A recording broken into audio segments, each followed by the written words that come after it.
This band of rain will slowly push its way southwards, eventually arriving into parts of Cumbria and northwestern Wales into the afternoon period. Elsewhere for England and Wales, it will manage to stay dry, but still relatively cloudy for all. Temperatures holding up at around 6 or 7 degrees Celsius here, which is roughly where we'd expect them to be for the time of year, but much milder for Northern Ireland and Scotland, widely into double-digit figures.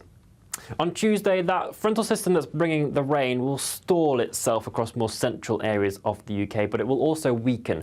So the rain will become lighter and patchier. It will generally be drizzly outbreaks across some more western hills. Many of us will manage to stay dry. Still relatively cloudy for most, the best of the sunshine for the far south coast of England, but also some eastern areas of Scotland seeing a touch of brightness. But the north to south contrast will continue throughout the week, particularly in terms of temperatures. It is still going to be the northern areas that remain the mildest throughout. Bye-bye. We'll see a cold snap, which will quickly develop into a warm front. Boxed Boiler Repairs, sponsors of weather on GB News. You could be joining the Great British Giveaway list of winners with your chance to grab a fantastic £50,000 in tax-free cash. Hi, I'm Angela from Wigan and I won £30,000 with the Great British Giveaway. I'd say to people who want to enter or are wondering whether to enter to do it, it happens to people like me. For another chance to win, text cash to 63232. One entry costs £2 plus one standard network rate message, or text bonus to 63232. 5 entries cost £5 plus one standard network rate message. Go to gbnews.com/win. Entries start from just £2. You can call 0903 681 3232. Calls cost £2 plus your network access charge, or post your name and number to GB10 PO Box 8690 Derby DE1 9TT. UK only. Entrance must be 18 or over. Lines close at 6 p.m. on the 31st of January. Please check the closing time if listening or watching on demand. Good luck. This is GB News, Britain's news channel. We were talking earlier about the issue of Siri listening to you. Well, it's not just your own conversations being sort of harvested for data, but it's a problem with AI. So what seems to have happened yesterday is that Apple issued a alert saying that Luke Littler had won the darts before he had. I mean, imagine what would, if he'd then gone on to lose, how that would have looked. I mean, obviously, because he went on to win, at least they got the story right, but before it had happened. So what it seems to happen is that the AI farms existing stories, and what it has done, that's the alert. We can see the alert there now, and it also claiming that Brazilian tennis player Rafael Nadal had come out as gay, when actually a different Brazilian tennis player was actually mentioned in the original story. So what it does is you see that's branded as BBC Sport. What the Apple AI system does is it farms alerts that it thinks people are getting from the source, and then summarises them into one alert. It looks to me like you would assume, OK, the BBC are reporting this. Absolutely. So the BBC News might be saying something else. So it could happen to any news organisation. This has highlighted a massive issue. I mean, having editorial judgment and quality control, because if this is going on, it's just contributing to the flow of misinformation. Yes. And we know that this is a problem on social media, people reporting false things. But if it seems to come from trusted news sources, that is a massive issue in credibility. I mean, if you had something like Reuters, who's a big news provider, doing this, you could hold people accountable, you could make changes, but when it's the AI doing it, I mean, what do? You're going to have to reprogram it in some way. And if you just lost control, if you're a news source, you've lost control of what goes out, because it basically farms it, puts your logo on it, and sends it out, even when it's nonsense. GB News, the People's Channel.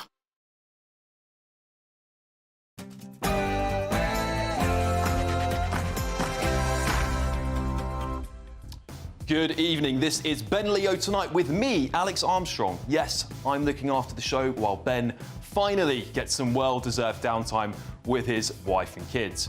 But rest assured, I'm still going to give you the same hard-hitting, honest opinions that Ben champions here on this show every weekend. Coming up tonight, brace yourselves, because I'm going to expose the devastating cost of this Labour government on your bank account. And rumours are swirling that the Chancellor might slash disability taxes. Will the left explode in outrage? We'll ask Carl Mannion, head of a leading social care provider, how he thinks the social care crisis could be solved overnight. We understand your anger and your frustrations at the inheritance tax, and we're with you. We're with you, St Morrison's. Our guests go head-to-head on the government's crumbling inheritance tax raid on farmers, with a major supermarket now backing them. I want to talk to you about my lived experience with the Metropolitan Police last night. I had my phone stolen. 75,000 people every year get their phone stolen in central London. Shocking stuff. Are the police letting criminals rule the streets? Historian and broadcaster Tessa Dunlop joins us to tell her story as she takes matters into her own hands. And Nigel Farage is under fire for his second income again. Why is the left so obsessed with tearing down aspirational Brits? And could the BBC licence fee finally be scrapped? Well, hold your cheers, because what's being proposed to replace it might just be worse than you could have ever imagined. Oh, and what do you make of this? Hillary still hates me so much. I know, she'll never forgive me. Well, whatever you think of that lip reading, that Kamala Harris death stare is going to be pure gold. Stay tuned for that.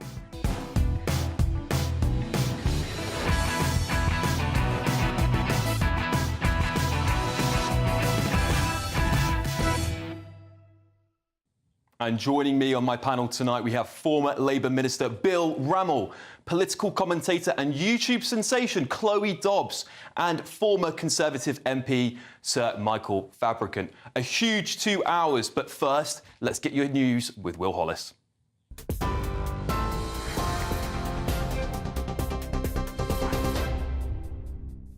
Thanks, Alex. At 9 o'clock, your top story. The Duchess of Sussex's new Netflix series will be delayed following the devastating fires in LA, the streaming service has announced. Meghan Markle said she's thankful to Netflix for supporting her in postponing the programme so she can focus on the needs of those impacted by the wildfires in her home state of California. Visiting victims alongside her husband Harry yesterday, Meghan's 8-part series, With Love, will now premiere on March 4th instead of January the 15th. Sticking with Los Angeles, officials say they're prepared for the next round of high winds that could fan blazes, with the military on standby to assist. Despite strained services, they say fire hydrants, which failed earlier in the week, are ready for use. At least 16 people have been killed and thousands evacuated as fires rage on in California. Today, strong north to northeast winds gusts are up to 50 miles per hour with low humidity will be observed. A red flag warning is in effect and will remain until 6 p.m. Wednesday evening. Back in the UK, the Health Secretary, Wes Streeting, has described nurses as the backbone of our NHS after a staff member was left in a critical condition by a stabbing in a hospital's A&E department. The trust that oversees the Royal Oldham Hospital has said it is shocked and saddened by the attack which took place yesterday. A 37-year-old man has been arrested on suspicion of attempted murder. The woman, who's in her 50s, suffered serious injuries and remains in hospital for treatment. An off-duty policewoman who was killed by a lorry as she helped at the scene of a crash epitomises the very best of British policing, a senior officer has said. PC Rosie Pryor was standing on the verge of the A19 at Bagby near Thirsk with the driver and passenger of one of the cars involved when the lorry collided with them yesterday morning. Miss Pryor and 41-year-old Ryan Welford from Knaresborough both died at the scene. The 65-year-old lorry driver was arrested on suspicion of causing death by dangerous driving. He's been released under investigation. A teenage boy who was a passenger in Mr. Welford's car is in a serious but stable condition in hospital. The UK Health Security Agency has extended its cold weather health alert for all of England until Tuesday. Amber alerts will now run until January the 14th, meaning a rise in deaths, particularly among those aged 65 and over or with health conditions, is likely. Temperatures dropped to minus 13.9 degrees overnight, but the Met Office has said the cold spell is coming to an end. And let's finish you on this story. London's Underground was filled with hundreds of people who weren't wearing any trousers today. The annual No Trouser Tube ride saw men and women proudly showing everything from boxer shorts to lacy underwear, popular in cities across the globe and described as good old-fashioned fun. Some of the other travellers were a little bit surprised. But those are your latest headlines for now. I'll be back in an hour. For the very latest GB News direct to your smartphone, sign up to News Alerts by scanning the QR code or go to gbnews.com/alerts.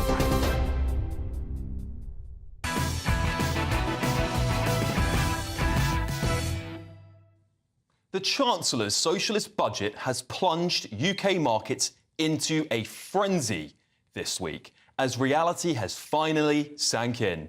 The news has sent the pound nosediving to new lows last felt when inflation was at 7%. This isn't just some abstract market dip, it's the death knell for British ambition. But here's the crux of it for you, the working people of Britain. You might want to brace yourselves. Your mortgage? Well, that could rise by an eye-watering £1,000, with rates soaring from 3.8% to 3.9% following the budget. Planning to remortgage this year? Well, think again, because that could cost you an unpalatable £3,500. And bad news doesn't end there, unfortunately. Remember all that talk of nut zero reducing your bills? The whole purpose of this, for me, is of course to tackle climate change, but as we do it, to lower costs for people, to lower their bills, to create good jobs at decent wages, to give us the energy security that we haven't had, and over the last 2 years you've seen the impact of that, of the cost of living crisis. This is about enabling people to have better lives today and to do the right thing for future generations of tomorrow. Yeah, well, that promise is in tatters because your gas bill is rising a whopping £43 a year from 2026. But hold on, weren't you promised some change? We change our plan, not changing the conversation. Change and reform are coming.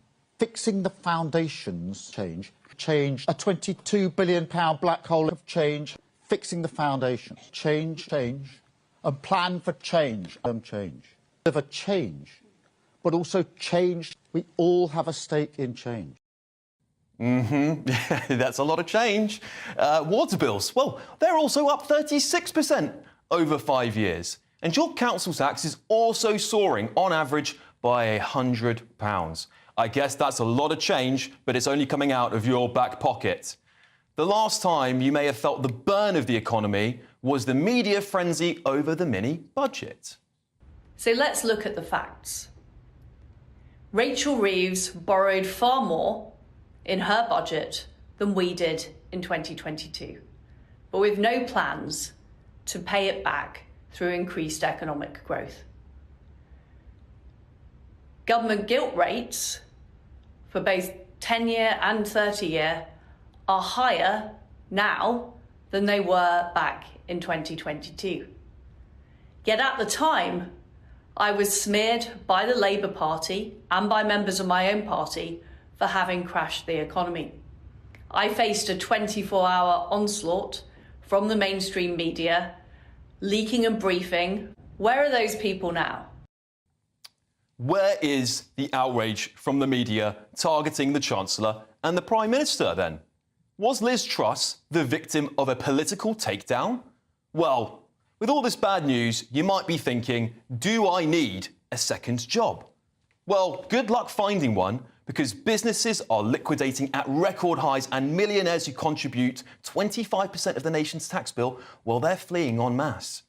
And where is the Chancellor during this economic bloodbath? One might imagine she's lounging in business class, coming back from securing a measly £600 million deal with China as our economy burns. Labour's not just making you poorer, they're torching your future and killing aspiration in this country while they're at it. But let's get the thoughts of my panel. We've got former Labour Minister Bill Rammell, former Conservative MP Michael Fabricant, and Chloe Dobbs, political commentator. OK, Bill, look, let's start with you here. Isn't this just an absolute disaster? The budget has gone from worse to worse. The British people want answers. And the Chancellor, well, she's been off in China. Where is she? Well, look, if Rachel Reeves had cancelled her trip to China, that would have created adverse consequences and would have created a crisis. The reality is, and it beggars belief that you've got quotes coming up from Liz Truss, the difference between what happened then and what happened now is that what happened when she was Prime Minister was a result of UK government actions. Broadly, what's happened recently on the bond markets is global trends, anticipating particularly the incoming Trump administration, where there are real concerns about tariffs and the economic impact of that. What we need to do is hold our nerve. The budget measures were largely the right ones. The public backed that up. Even the tax changes by 2 to 1, people back those up. We need the regulatory reform. We need the house building and planning reform to boost economic growth. And you know what? The talk of economic doom is really overdone. Bill, come on. Listen, were you saying to hold our nerve when Liz Truss's mini-budget came out? Come on. Alex, let's not listen to Liz Truss. I read the financial... How can you say that when we're listening to Rachel Reeves? The facts are there. Well, let's look at independent forecasters. The Financial Times survey of 600 economists last week said the economic gloom news is massively overdone and there are real grounds for optimism.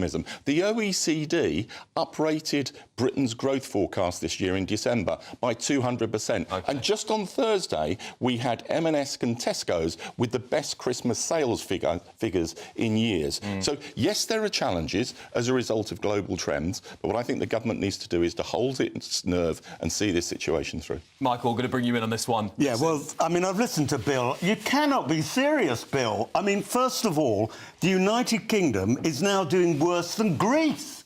Greece, where they had to be bailed out by Germany and all the rest of it. And all this nonsense you were saying, if you don't mind my saying, Bill, that we're just doing the same as everywhere else in the world, that's not so either.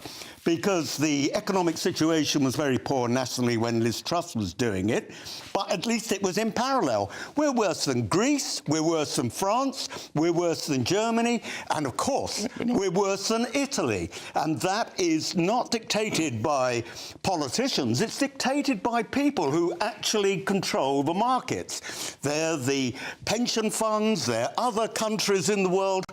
We now have a higher rate of borrowing, the Treasury, than any time before 35 years. Wow. It's never been so bad, and it's all of Rachel Reeves' making. But, Michael, come on. You can say it's never been so bad, but we just had inflation soaring under the Tories for years. I mean, Chloe, are both parties to blame? Should Rachel Reeves resign for this like Liz Truss had to?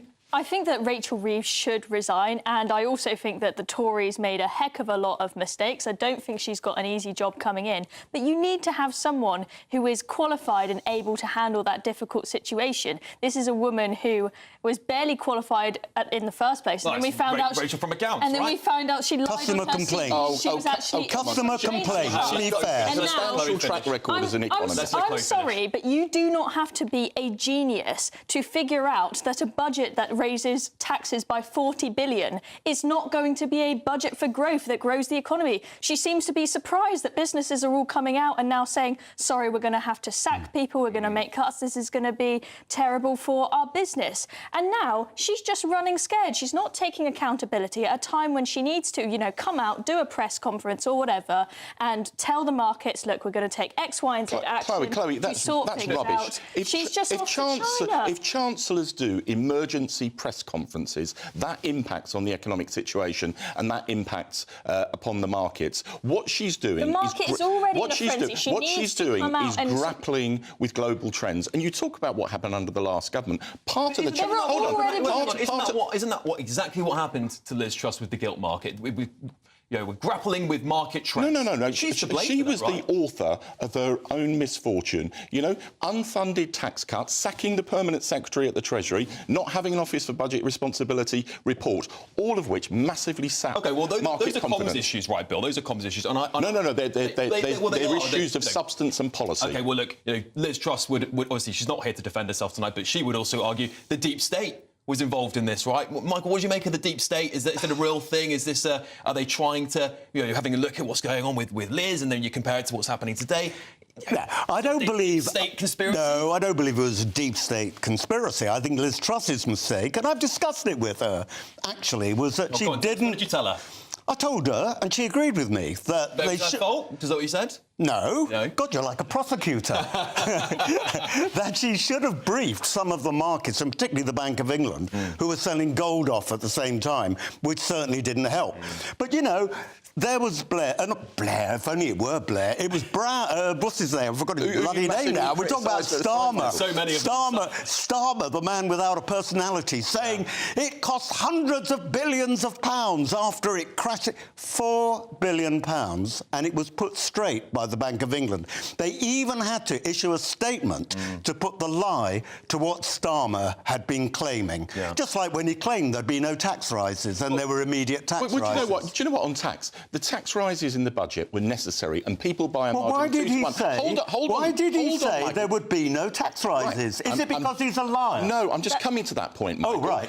I was listening to an economist last week who said that broadly Labour didn't have much option with the tax rises on businesses because the last government, in its last year, should never have cut national insurance by 2 pence in the pound. But they knew that. So why did he... But they knew that. So why did he say there would be no taxes before the election? He didn't say that. He did. He said there would be no tax rises. On working people. Chloe, go on. Over to you. Bill, even if it is the case that these tax rises were necessary, the markets, in order to thrive and in order to be stable, they need certainty. And in order for people to invest in this country, there needs to be certainty and stability. At the moment, people who are investors, they don't know what to think because at one moment you're told we're going to have a budget for growth and we're not going to raise taxes, and then they just flip-flop every 5 seconds. But surely the case is right. Look, I just gave you the facts. We've got record amounts of businesses liquidating. Taxes are through the roof. You can't tax your way to growth, can you? Taxes are not through the roof. What you saw on businesses... He is living in fantasy land. Businesses and the public need better investment in public services that we got in almost 15 years under the Tories. That has to be paid for. The choice was, do we put it on working people? And the commitment the Labour Party gave and Keir Starmer gave was that we're not going to do that. We never said we would not raise taxes across the board. OK. Investment has to be paid for. They did, actually. Listen, I'm going to have to leave it there, but we've got far more to talk about later on the show. I'm still not sure what working people means, actually. Anyway, how about starting your new year with an incredible £50,000. It's definitely going to help with this economic crisis. That's cash from us, by the way. Well, it could all be yours with our greatest giveaway yet, the Great British Giveaway. Here is all the details you need for that £50,000 to be yours. You could be joining the Great British Giveaway list of winners with your chance to grab a fantastic £50,000 in tax-free cash. Hi, I'm Angela from Wigan and I won £30,000 with the Great British Giveaway. I'd say to people who want to enter or are wondering whether to enter to do it, it happens to people like me. For another chance to win £50,000 cash, text cash to 63232. One entry costs £2 plus one standard network rate message, or text bonus to 63232. 5 entries cost £5 plus one standard network rate message. Go to gbnews.com/win. Entries start from just £2. You can call 0903 681 3232. Calls cost £2 plus your network access charge, or post your name and number to GB10 PO Box 8690 Derby DE1 9TT. UK only. Entrance must be 18 or over. Lines close at 6 p.m. on the 31st of January. Please check the closing time if listening or watching on demand. Good luck. OK, up next, we've got Peter Edwards, former editor at Labourlist, going head-to-head with farmer Colin Rayner. That's as Morrison's announced they are backing farmers. This is Ben Leo Tonight. You're with me, Alex Armstrong, only on GB News.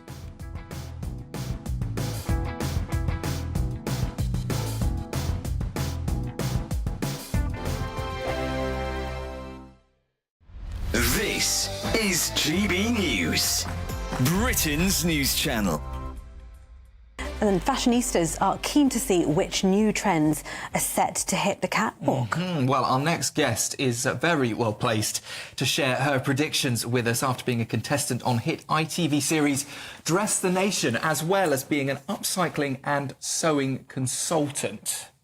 Wow. Joining us now is Tendai Murewe. I want to go back to you appearing on the ITV Dress the Nation. Right. Tell us about that experience. What was that like? Oh, that was one of my highlights as an upcycling consultant. I learned to sew in my kitchen 5 years ago. And then, during COVID, just making masks. Then the next thing I was on a Dress the Nation, making dresses in front of TV.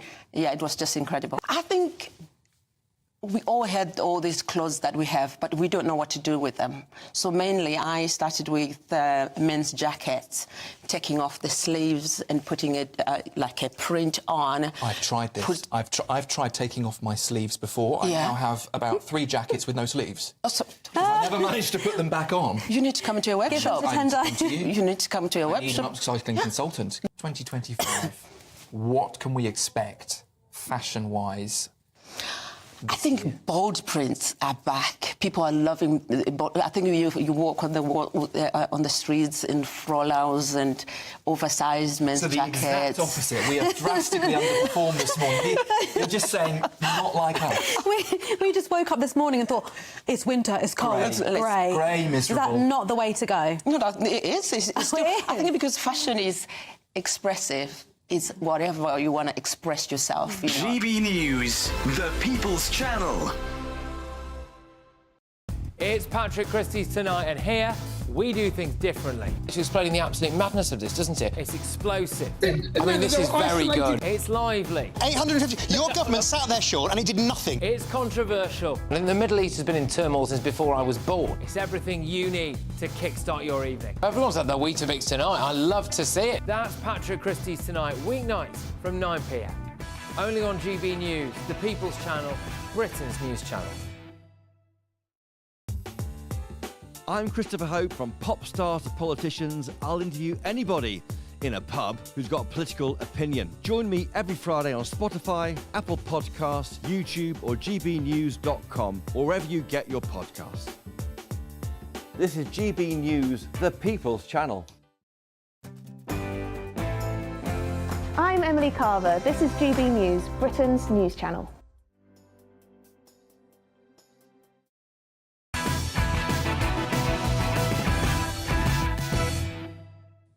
This is Ben Leo Tonight with me, Alex Armstrong, only on GB News. It's time now for our head-to-head.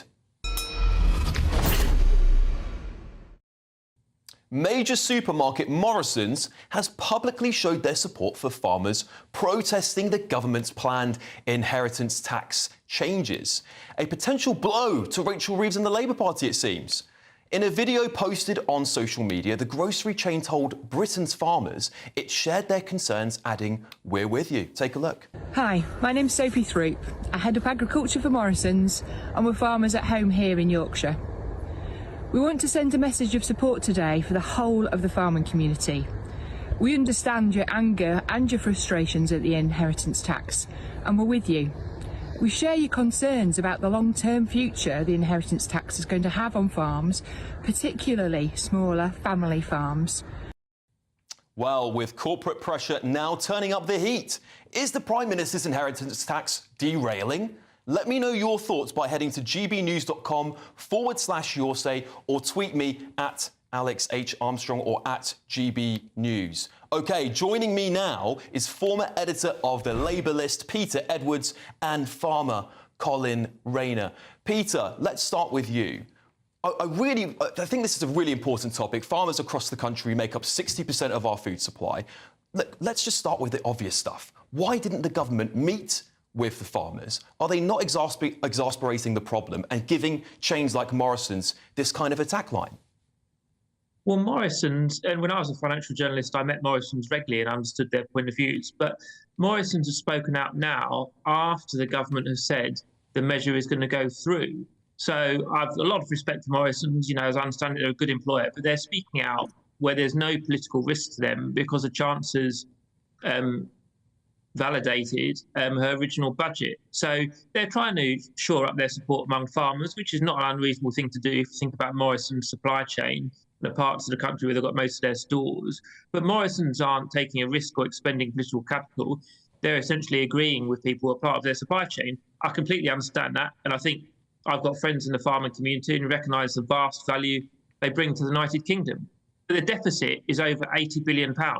So if we don't go ahead with the farming changes, how else do we raise that part of the money? Yeah, well, Colin, that's a good point. Look, as I was just saying in my monologue not that long ago, the economy is in a massive crisis. The government have got to raise spending somewhere. I know this, what I would say is a small amount of money, it's 500 million, but it still adds up somewhere. What can the government do if they don't raise taxes on certain people? Well, they've decided to tax the farmers. They want to get £500 million out of the farmers, but in the same week, they give £500 million to farmers in South Africa. It's insanity. And the farmers are not only angry about the land tax, they're angry about the 5 other taxes that have been imposed on us, and they are crucifying the agricultural industry. And I've been involved in some of the demonstration. And in the demonstration, the people driving these tractors are farmers who are under the age of 30.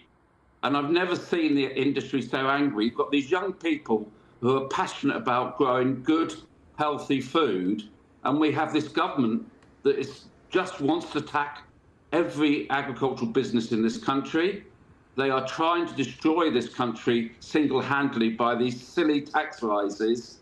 And I was out yesterday, and I'm hearing so many businesses that are now laying people off because they're so scared about the national insurance tax hike and the new employment regulations.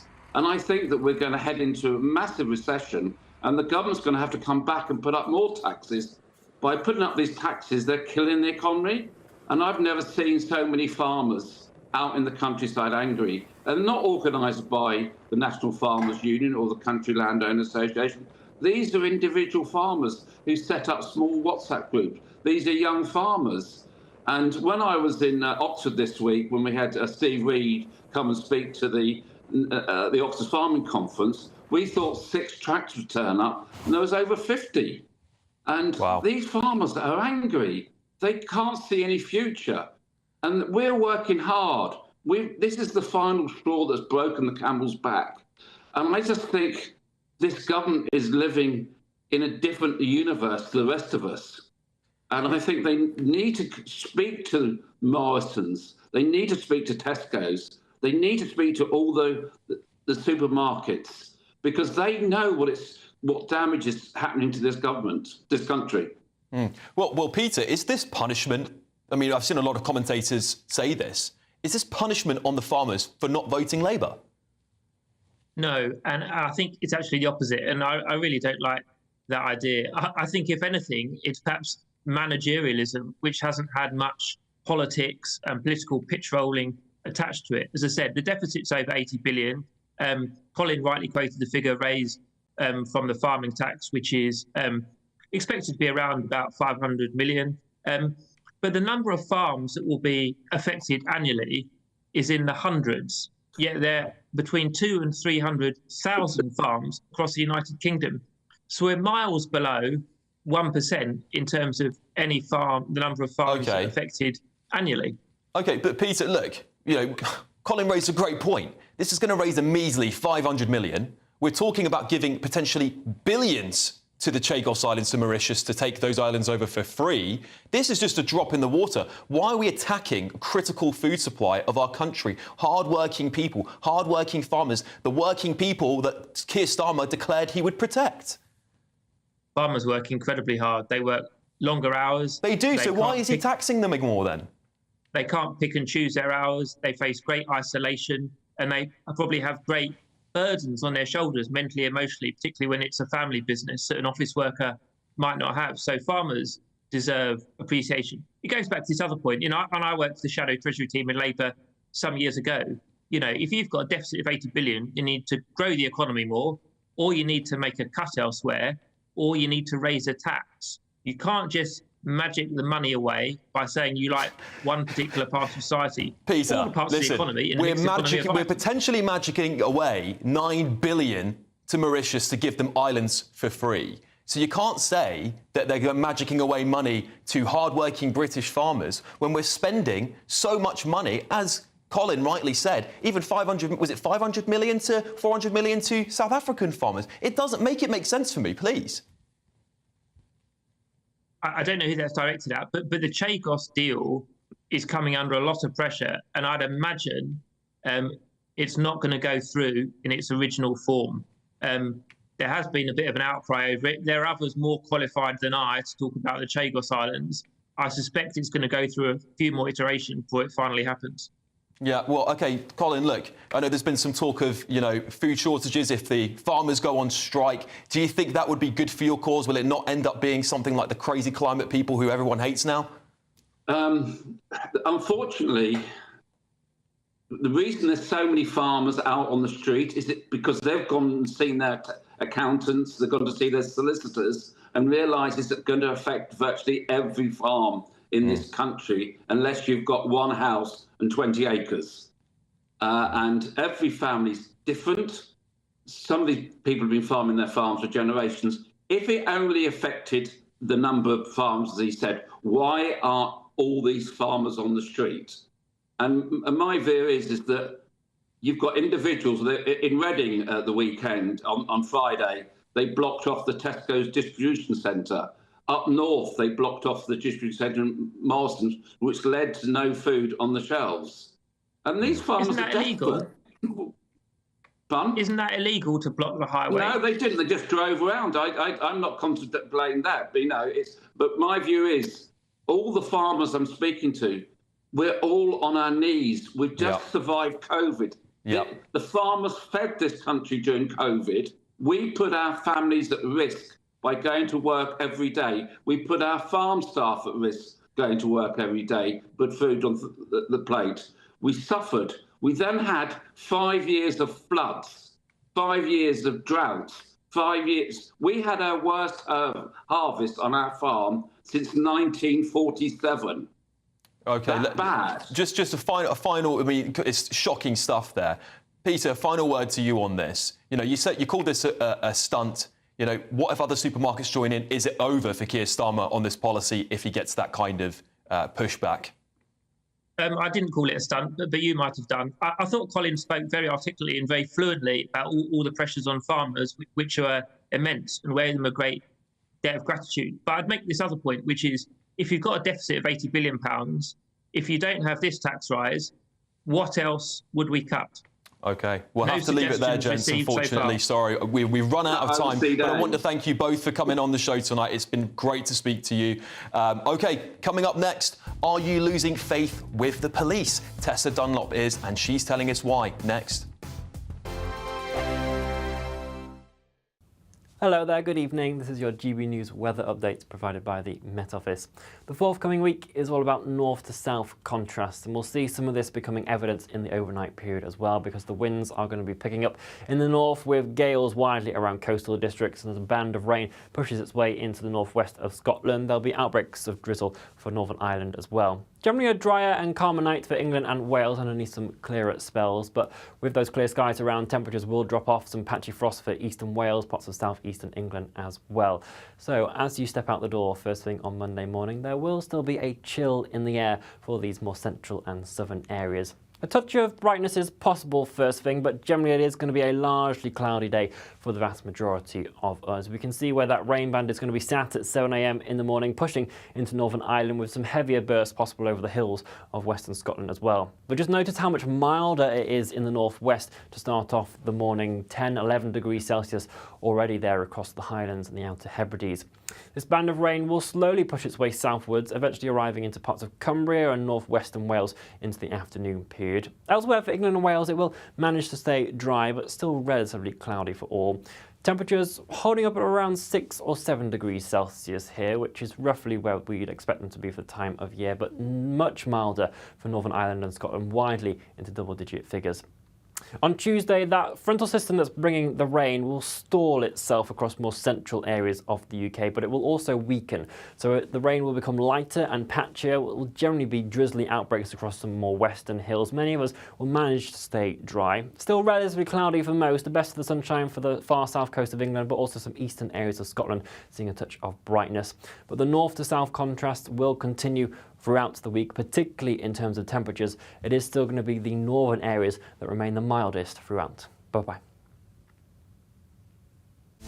This is Britain's Newsroom, where your voice matters. It's just astonishing. With expert analysis and honest opinion, we don't just keep you informed. We bring you unique perspectives you won't see anywhere else. Can't argue with any of that. When the news happens, it happens here. On Britain's Newsroom, weekdays from 9:30 a.m. Only on GB News. If you want your news to be straight talking... This is a nightmare for the Conservatives again. Down to earth. It's not just Nottingham where this is happening, is it? And most importantly, honest. Hard-working, middle-class taxpayers, they'll get their book thrown at them. Then catch me, Martin Daubney, Monday to Friday, 3 till 6 p.m. on GB News, Britain's news channel. Join me, Nana Akweer, for an informative, interactive news programme with a difference. It's fun. No, he didn't say that, Dave. I'm so surprised. I think there's an element of truth to that. Join me from 3 p.m. every weekend, only on GB News, Britain's news channel.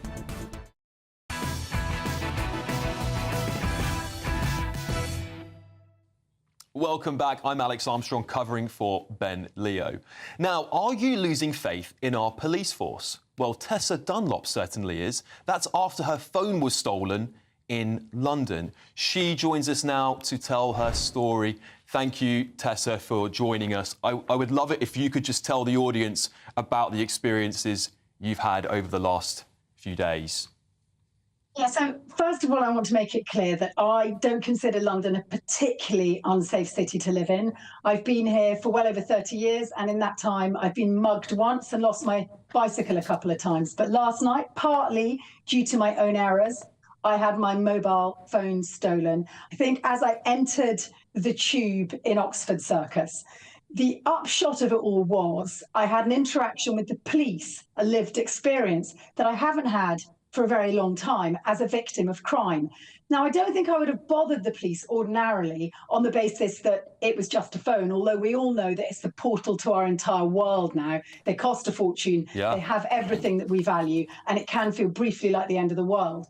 But actually, arguably more useful than the police, I have a teenager in my family. So I come up, I surface from the tube, well aware I've been fleeced, okay, and I say, my phone's been stolen. She immediately tracks it on her phone. We can see that he's in Shaftesbury Avenue, or I'm gendering him there, but they are, probably they, I got their feeling just the way they were moving. So in Shaftesbury Avenue, then suddenly they're in Wardour Street. She's like, right, get on your bike, gets on her helmet, off we go. I say, oh, you're like Lara Croft. She's like, oh, that's such a passé reference. But anyway, I'm like totally up for this, adrenalised. We're following my phone on her phone. Okay, and she says, we've got, this is what's interesting. It's a 16-year-old. She says, we've got to get to them before they get in a vehicle and head for North London. I'm like, what? She said, that's where all the gangs operate from, North London. I'm like, how does she know this? Okay, so anyway, we find them at Tottenham Court Road. We're closing in on them, okay? We're Tottenham Court Road. Suddenly, they're in a vehicle. They're going really fast. My mobile phone is flying ahead of us. There's no way we can possibly catch them, okay? We don't have wings. She's like, they've gone to North London.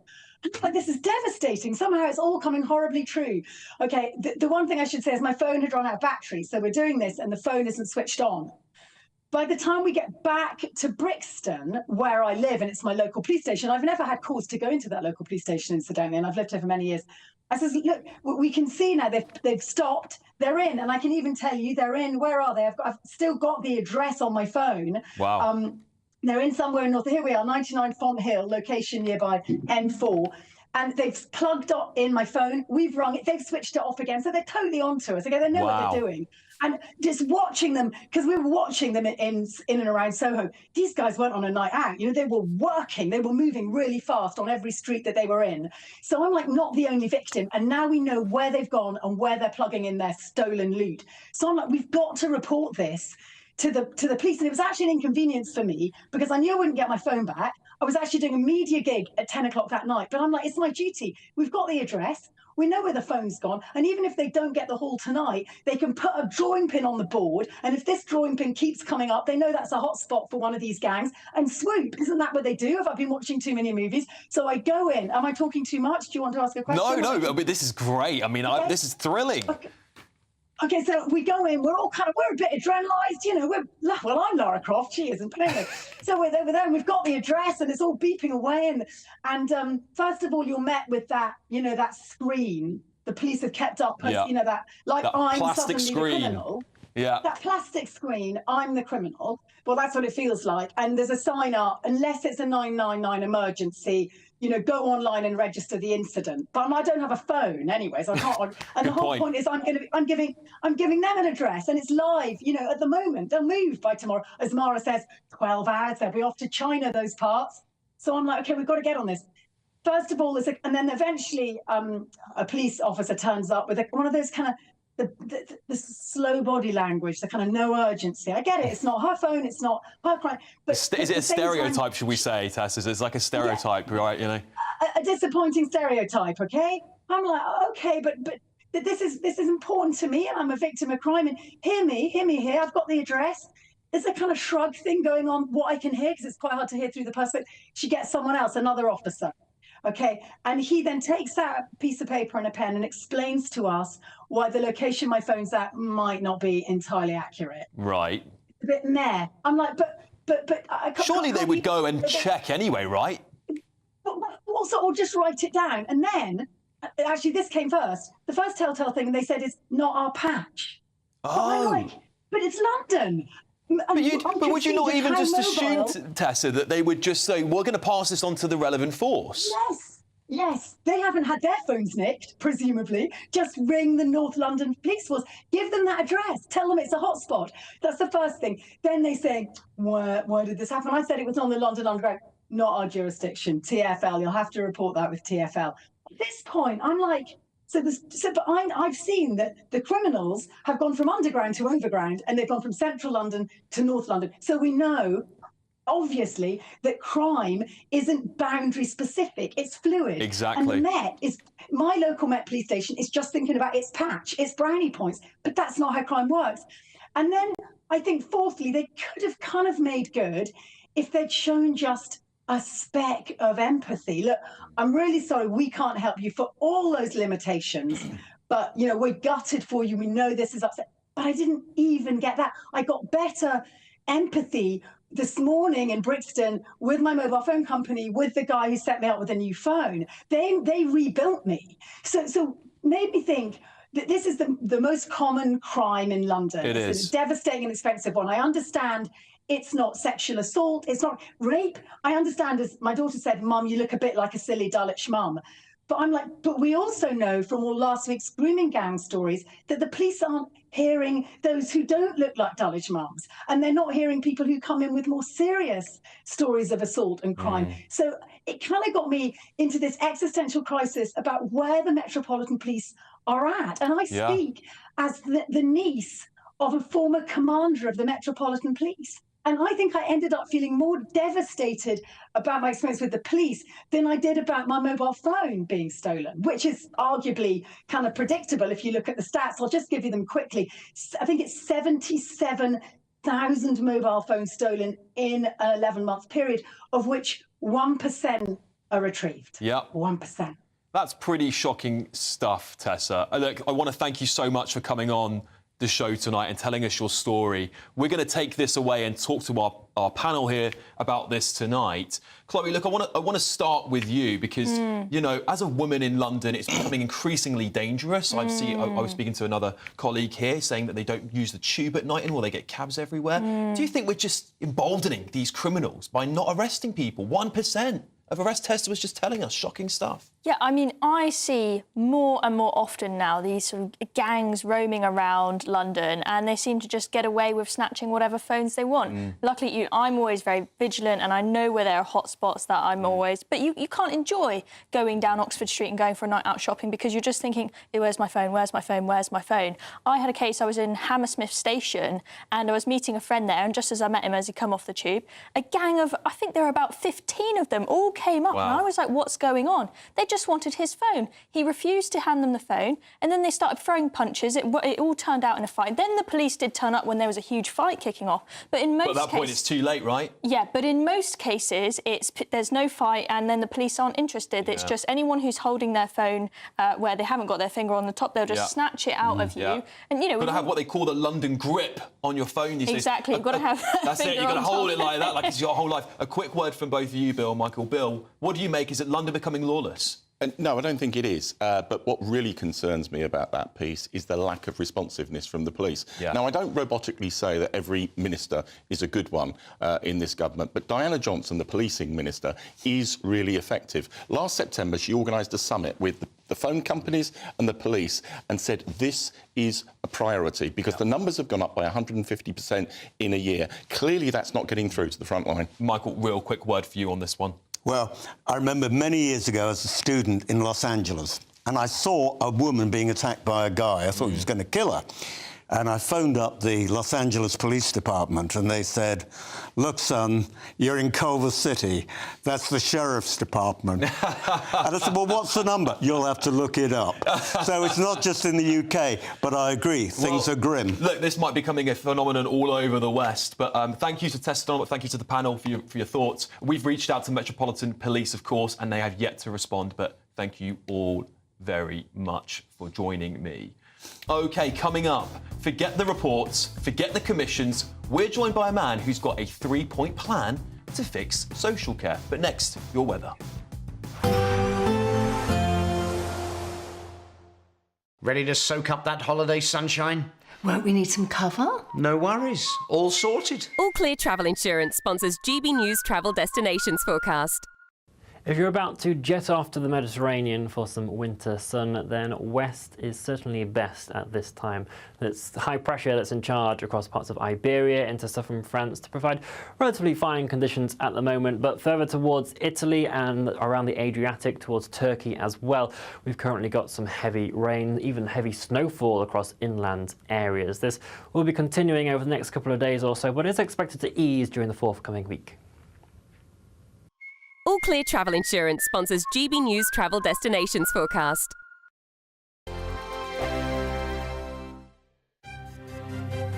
GB News Breakfast. Every day from 6 a.m.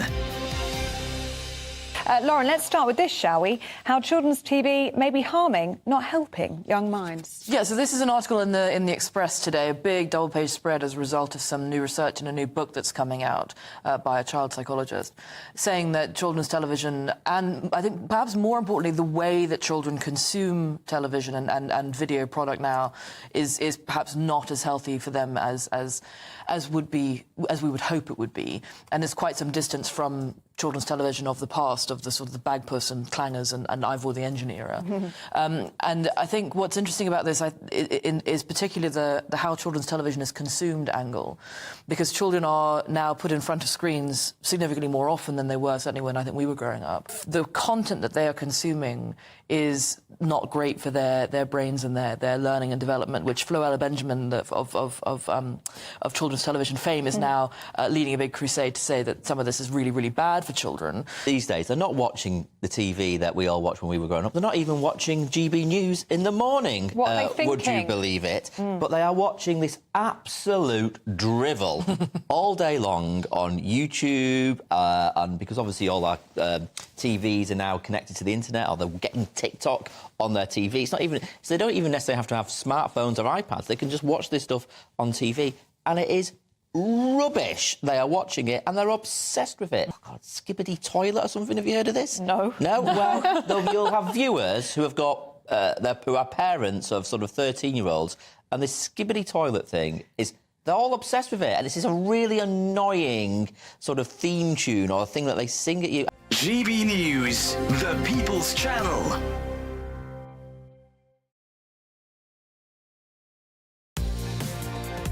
Mornings don't have to be tiresome, especially if you have the right company. Wake up to news as it happens, opinion and debate, and of course, a little bit of entertainment too. Because when the kettle's on, we're on. That's Breakfast on GB News, a show worth waking up for. Every morning from 6 a.m. Only on the People's Channel, Britain's news channel. We'll spread the news, you spread the word. Good Afternoon Britain isn't just about us. The wonderful thing about this programme is it's about everyone watching. It's an interactive programme. Well, there absolutely is something to see here, and we're going to be talking about it more. Whether it's breaking royal news, Will, please bring us up to date. Or indeed a particularly punchy speech in the House of Commons. Very, very curious. We bring it to you live, and then we bring you live reaction as well. That's Good Afternoon Britain, weekdays from midday. Only on GB News, the People's Channel, Britain's news channel.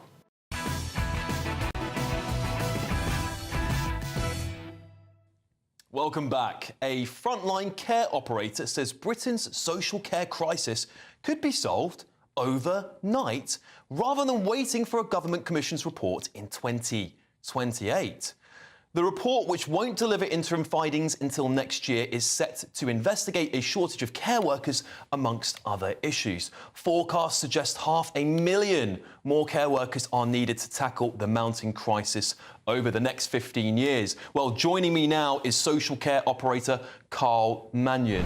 Carl, thank you so much for coming onto the show. You've got this plan. Do you want to briefly tell us what your plan would do that the government can't? Yeah, thanks for having me on, Alex. And really, it was quite a simple plan, actually. The first part of the plan would be to actually review how much carers actually work in the UK at the moment, because they're being vastly underpaid for the work that they actually do. And we have examples where local authorities don't have the funding to pay travel times and travel mileage for carers that are going from home to home, which of course is what the government want care to look like moving forward to save the NHS budget as well. The second part of the plan would be to actually give the regulator of care in England, the CQC, and in Wales, CIW, the teeth to basically track down those local authorities that are not paying the correct rates and challenge them where necessary legally to force that issue, because at the moment the local authorities set their own rates based on the stipend that the central government gives them, which is usually far below what the national average should be. Yeah. I mean, this finally... Sorry, go ahead.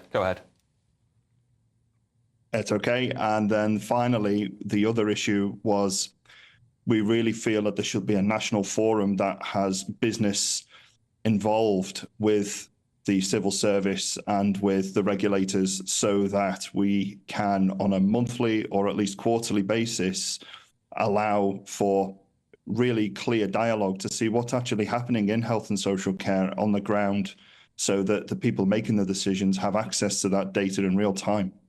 Yeah, so a big question. Is the government actually engaging with providers like you? No, not at all. Not at all?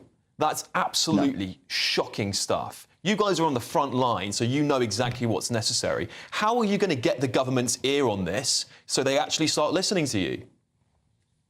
Well, one of the hopes is to, of course, come on wonderful programmes like this so that we can raise the profile of healthcare in the UK that is not the NHS, because, of course, there's always news stories about the NHS, which, unfortunately, we seem to be the dirty second cousin that no one wants to invite to the party in actual health, social care. And the other part of that really is writing to MPs, talking to our local MPs. But unfortunately, the care sector is relatively disjointed on its own merits as well. Yeah. Carl, look, I'm so sorry. We have to end it there, but I would love to have you back again soon. Thank you so much for coming on board and telling us your point plan. But next, Farage has been branded as 9 jobs. Nigel, do you agree that MPs should be able to earn money elsewhere? Well, this is Ben Leo Tonight with me, Alex Armstrong. See you very soon.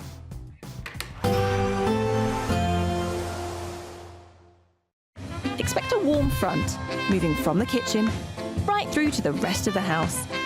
Boxed Boilers, sponsors of weather on GB News. Hello there, good evening. This is your GB News weather update provided by the Met Office. The forthcoming week is all about north to south contrast, and we'll see some of this becoming evident in the overnight period as well, because the winds are going to be picking up in the north with gales widely around coastal districts, and as a band of rain pushes its way into the northwest of Scotland, there'll be outbreaks of drizzle for Northern Ireland as well. Generally a drier and calmer night for England and Wales underneath some clearer spells, but with those clear skies around, temperatures will drop off. Some patchy frost for eastern Wales, parts of southeastern England as well. So as you step out the door first thing on Monday morning, there will still be a chill in the air for these more central and southern areas. A touch of brightness is possible first thing, but generally it is going to be a largely cloudy day for the vast majority of us. We can see where that rain band is going to be sat at 7 a.m. in the morning, pushing into Northern Ireland with some heavier bursts possible over the hills of western Scotland as well. But just notice how much milder it is in the northwest to start off the morning, 10, 11 degrees Celsius already there across the Highlands and the Outer Hebrides. This band of rain will slowly push its way southwards, eventually arriving into parts of Cumbria and northwestern Wales into the afternoon period. Elsewhere for England and Wales, it will manage to stay dry, but still relatively cloudy for all. Temperatures holding up at around 6 or 7 degrees Celsius here, which is roughly where we'd expect them to be for the time of year, but much milder for Northern Ireland and Scotland, widely into double-digit figures. On Tuesday, that frontal system that's bringing the rain will stall itself across more central areas of the UK, but it will also weaken. So the rain will become lighter and patchier. It will generally be drizzly outbreaks across some more western hills. Many of us will manage to stay dry. Still relatively cloudy for most, the best of the sunshine for the far south coast of England, but also some eastern areas of Scotland seeing a touch of brightness. But the north to south contrast will continue throughout the week, particularly in terms of temperatures. It is still going to be the northern areas that remain the mildest throughout. Bye-bye. Despite the morning rain, it'll be a nice, warm, cosy day ahead. Boxed Heat Pumps, sponsors of weather on GB News.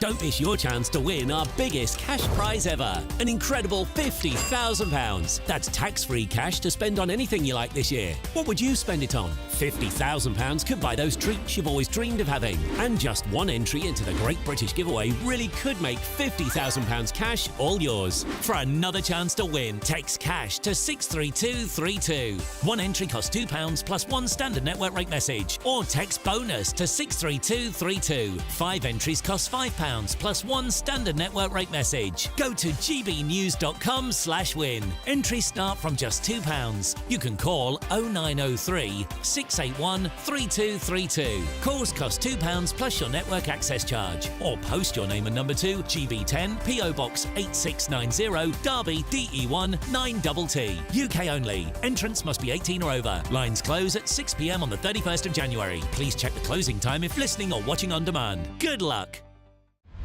Britain's newsroom. Weekday mornings from 9:30. Mr. Motivator, he joins us now. Mr. Motivator, a very happy new year to you. Thank you so much for joining us on the show. There you are, bright and early. So how are things? How can we all kick ourselves into shape? By the end of January, most people have thrown their New Year's resolution out the window. I think what's important is that we make a change for life and we set ourselves small goals. And as we achieve those goals, then we reward ourselves. So in other words, you want to run 10K, you don't immediately get up and go run 10K, do you? You run between 2 lampposts and walk between 20. If you're not into running, don't choose running. If you're into dancing, that's great. If you're into any kind of movement, that is the way to keep yourself active, healthy, and also maintain your independence. So, Derek, is the point that you keep it manageable and small enough that it's achievable? Why don't we just find 4 exercises that you do for 1 minute each exercise, and you do that 4 times a day? Achievable, isn't it? That's only 4 minutes of exercise. And I guarantee at the end of the day, you'd have done 12 minutes, which is like your daily dozen. So there's your goal. I want to do a daily dozen of exercise lasting a minute each. Right? And the first thing you could be doing is getting up from your chair, right? The moment you stand up, you incorporate so many muscles in your legs, right? That you're going to feel good. Yes? So, right, go on then. Get up off your chair, Adam. Show me how it's done. Easy. Come on. Easy. Yeah. Look at no that. hand. The next thing I want you to do is to reach up real high. And if you bring it down, up I'll and do down. that one. Yeah. For a minute, palms facing. Oh, for a minute. You're not flying a minute. That's better. There we go. GB News, the People's Channel.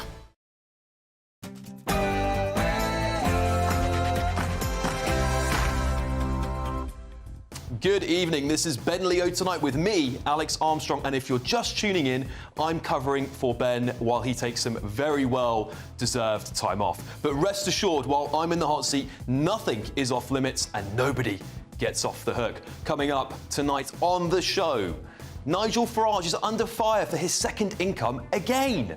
Are the left completely determined to tear down aspirational Brits? And could the BBC licence fee finally be scrapped? Well, don't applaud just yet, because what's being proposed to replace it might just be the worst thing you've ever imagined. Also, we'll go through all your front pages hot off the press with my all-star panel. Oh, and do you like paprika with your eggs? Feed it marigold and paprika, which turns the yolk bright orange. We're going to find out why that makes your breakfast rather expensive.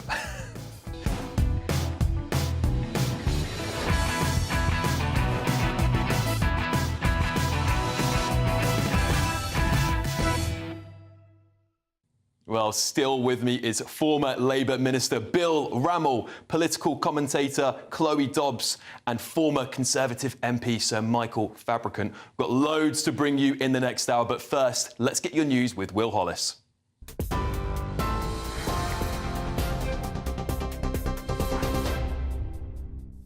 Thank you, Alex. At 10 o'clock, the Duchess of Sussex's new Netflix series will be delayed following the devastating fires in LA, the streaming service has announced. Meghan Markle said she's thankful to Netflix for supporting her in postponing the programme so she can instead focus on the needs of those impacted by the wildfires in her home state. Visiting victims alongside her husband Harry yesterday, Meghan's 8-part series called With Love will now premiere on March the 4th instead of January 15th. Well, officials in Los Angeles say they're prepared for the next round of high winds that could fan blazes, with the military on standby to assist. Despite strained services, they say fire hydrants, which failed earlier in the week, are ready to use. At least 16 people have been killed and thousands evacuated as fires rage on in California. Today, strong north to northeast winds gusts are up to 50 miles per hour with low humidity will be observed. A red flag warning is in effect and will remain until 6 p.m. Wednesday evening. Back in the UK, 3 teenagers have been charged with the murder of a 17-year-old in Bedfordshire. Thomas Taylor was stabbed near the bus station in Bedford on Wednesday. 18-year-old Ahmed Adam and 2 other males aged 16 and 17, who can't be named because of their age, have been charged with his murder. Remanded in custody, they will appear at Luton Magistrates Court on Monday. Detectives have made 3 more arrests over the weekend. An off-duty policewoman who was killed by a lorry as she helped at the scene of a crash epitomises the very best of British policing, a senior officer has said. PC Rosie Pryor was standing on the verge of the A19 at Bagby near Thirsk with the driver and passenger of one of the cars involved when the lorry collided with them yesterday morning. Miss Pryor and 41-year-old Ryan Welford from Knaresborough both died at the scene. The 65-year-old lorry driver was arrested on suspicion of causing death by dangerous driving. He's been released under investigation. The UK Health Security Agency has extended its cold weather health alert for all of England until Tuesday. Amber alerts will now run until January the 14th, meaning a rise in deaths, particularly among those aged 65 and over or with health conditions, is likely. Temperatures dropped to minus 13.9 degrees overnight, but the Met Office has said the cold spell is coming to an end. And despite the cold, London Underground was filled with hundreds of people who weren't wearing any trousers today. The annual No Trouser 2 Bride saw men and women proudly showing off everything from boxer shorts to lacy underwear. A popular tradition in cities across the globe, it was described as good old-fashioned fun by one traveller. And I promise you, I spared you the worst of the bulges. Back to Alex. For the very latest GB News direct to your smartphone, sign up to News Alerts by scanning the QR code or go to gbnews.com/alerts.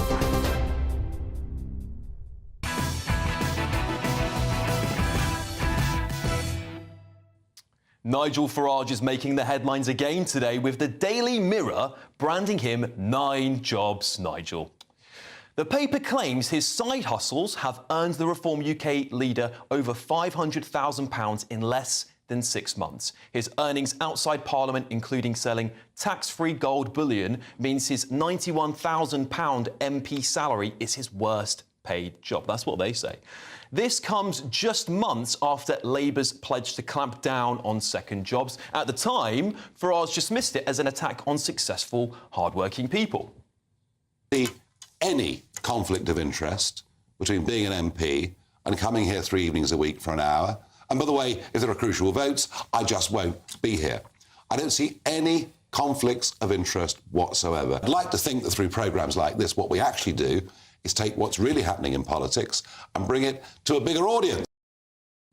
Yeah, well, over the last few months, left-wing campaigners have hammered Nigel over his second earnings, targeting his seat in Clacton. Take a look at this.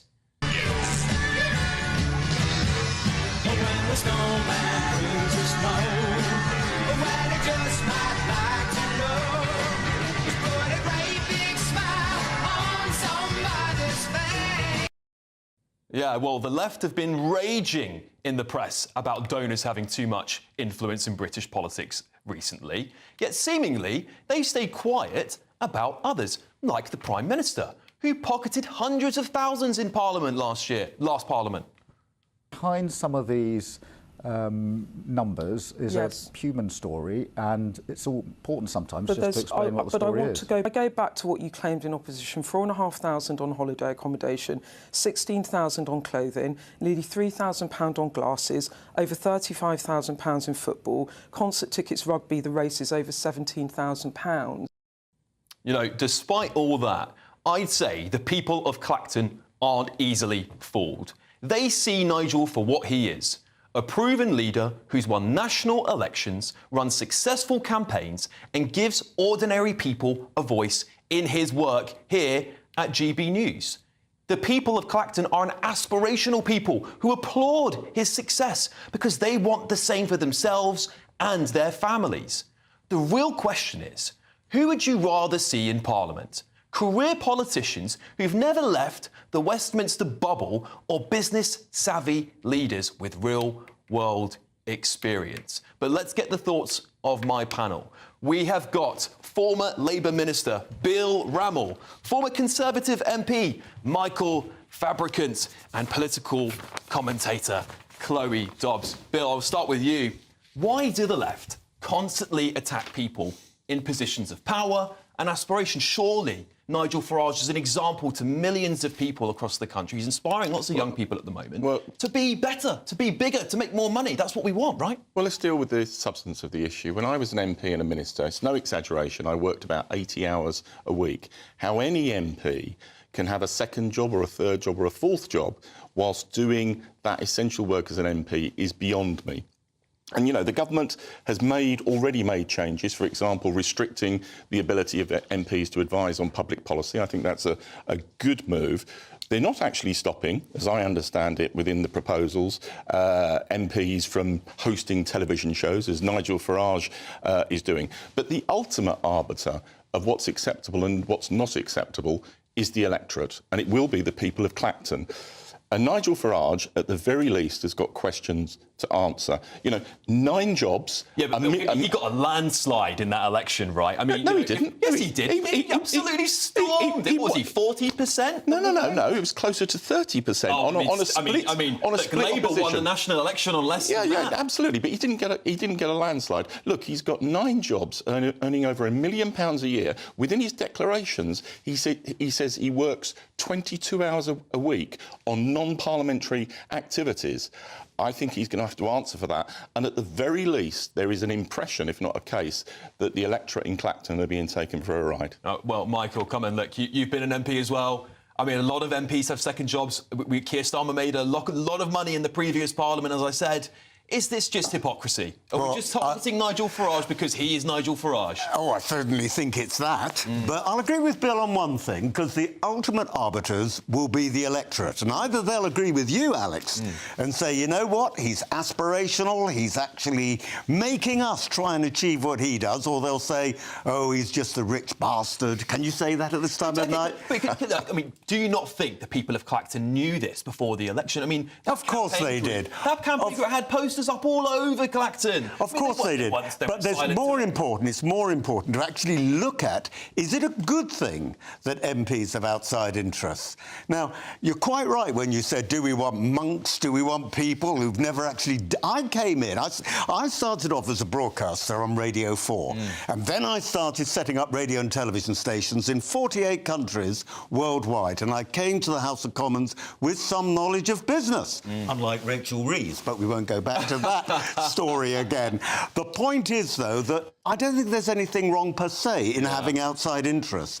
In fact, it actually can help you present a strong argument in Parliament from your own personal experience, as long as it doesn't get in the way of your main job, which is representing your constituents, and your constituents will be the ones whether you are or not. Absolutely. I do have to apologise to the audience for the slight use of hoarse language there. It's after 9 o'clock. I know. Listen, we don't want to upset anybody, right? Chloe, look, you're a young person. You're about to get into the world of business. I know you're working very, very hard. You're a YouTube sensation. But, you know, looking at the MPs in the House of Commons now, do you find anyone inspiring? I mean, I look at Nigel Farage, I go, actually, that's a man who's made it in life. Even if he quit politics now, he's a very, very wealthy man. I think we should applaud those things, don't you? Absolutely. I think that we should. Of course, he needs to tend to his constituents in Clacton, and I agree with Bill that he shouldn't be stopped by Parliament from having those second jobs. It's the people of Clacton who will decide if they're happy with what he has done. At a time when we've got Rachel Reeves and the rest of the clown show in the Labour government completely wrecking the economy, I'd quite like a guy who's done well in business. Together with Zia Yusuf, Richard Tice, all great businessmen, I'm quite happy about them being in charge. All right, Bill, listen, hang on, let me ask you this. He hasn't done well in business. That was years ago when he was a bond trader. These are all jobs that he's taken on because of his public profile. Well, as a bond trader, maybe he'd do a better job right now. He might know the market. Dreaming.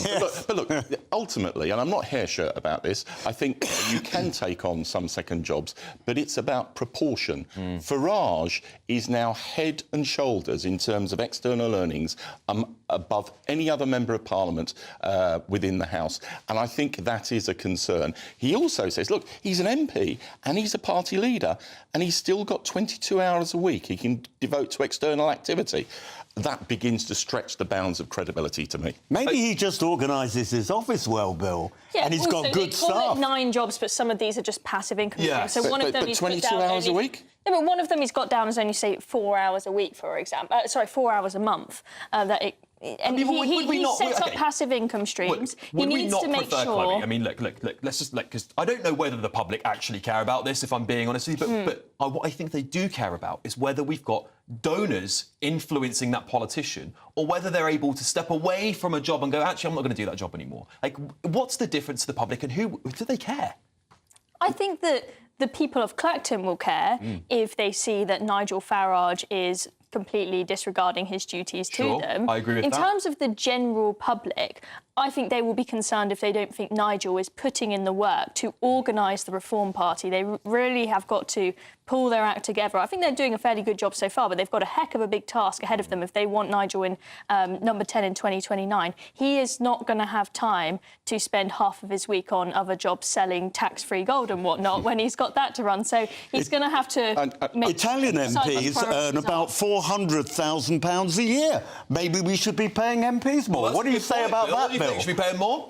I think at 91 grand a year, it's a fair remuneration for the job. Sure. But look, you know, the issue, I think, is really about hours. And if he really wants to be Prime Minister, and I don't think that's going to happen, but if that's seriously his ambition, how on earth is he devoting 22 hours a week to other activities? And the ultimate judge will be the electorate in Clacton. And I don't know, I don't live in Clacton, but I hear a lot of stories about people in Clacton not being able to get hold of their MP. And that will begin to tell against him. All right, Michael, so should we cap hours? Is that the solution? If you say you have to dedicate this amount of time to being a member of Parliament, or does that go against the rules? Because they're meant to be self-employed, aren't they? Work as much as they like. No, I'm a great believer in payment by results. At the end of the day, are you providing a good... Look, as it happened, because I made a bit of money setting up my radio stations and television stations around the world, I didn't bother with a second job. A lot of MPs don't have a second job because they're unemployable. Yeah. They couldn't get a job apart from being an MP. So, you know what? If someone can... Like Rachel Reeves. So, yeah, exactly. That's another B word. Who Bill said was an economist.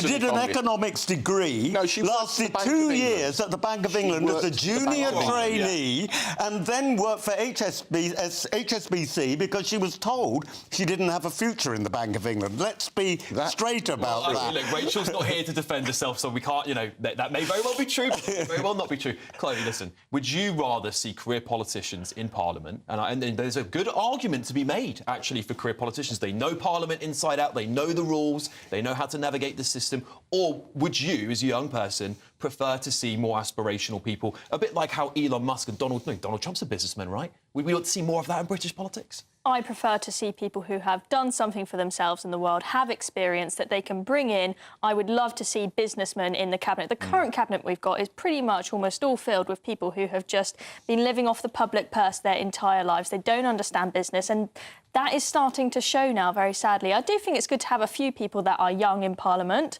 but on the whole, people with experience is a good thing. Do you know what? You need a variety of people with a variety of backgrounds in Parliament and in politics. But the track record of so-called successful business people going into politics and being successful is dodgy, to say the least. Absolutely. Yeah, I mean, look, Michael, at the end of the day, do you think people's accusations of Farage being called greedy is fair? Is that a fair assessment?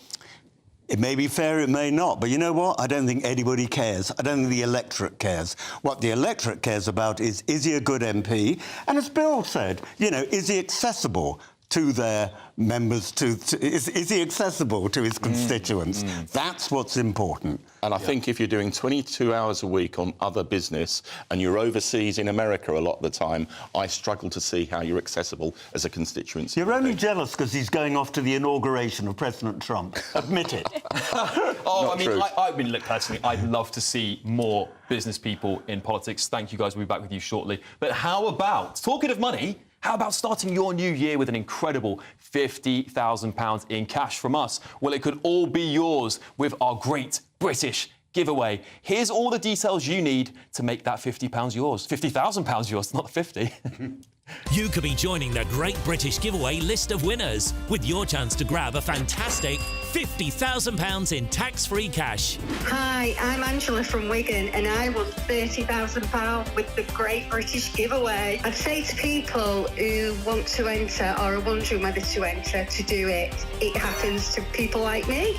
For another chance to win £50,000 cash, text cash to 63232. One entry costs £2 plus one standard name network rate message. Or text BONUS to 63232. 5 entries cost £5 plus 1 standard network rate message. Go to gbnews.com/win. Entries start from just £2. You can call 0903 681 3232. Calls cost £2 plus your network access charge. Or post your name and number to GB10 PO Box 8690 Derby DE1 9TT. UK only. Entrance must be 18 or over. Lines close at 6 p.m. on the 31st of January. Please check the closing time if listening or watching on demand. Good luck.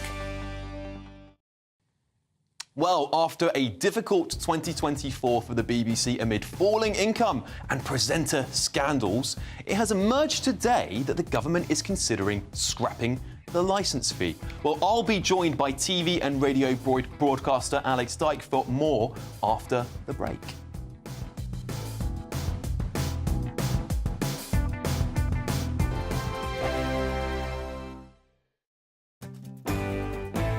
I'm Martin Daubney. This is GB News, Britain's news channel.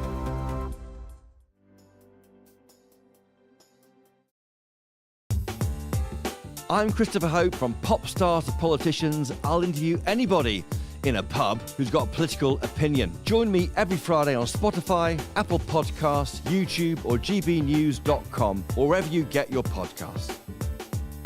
This is GB News, the People's Channel. GB News Breakfast, every day from 6 a.m.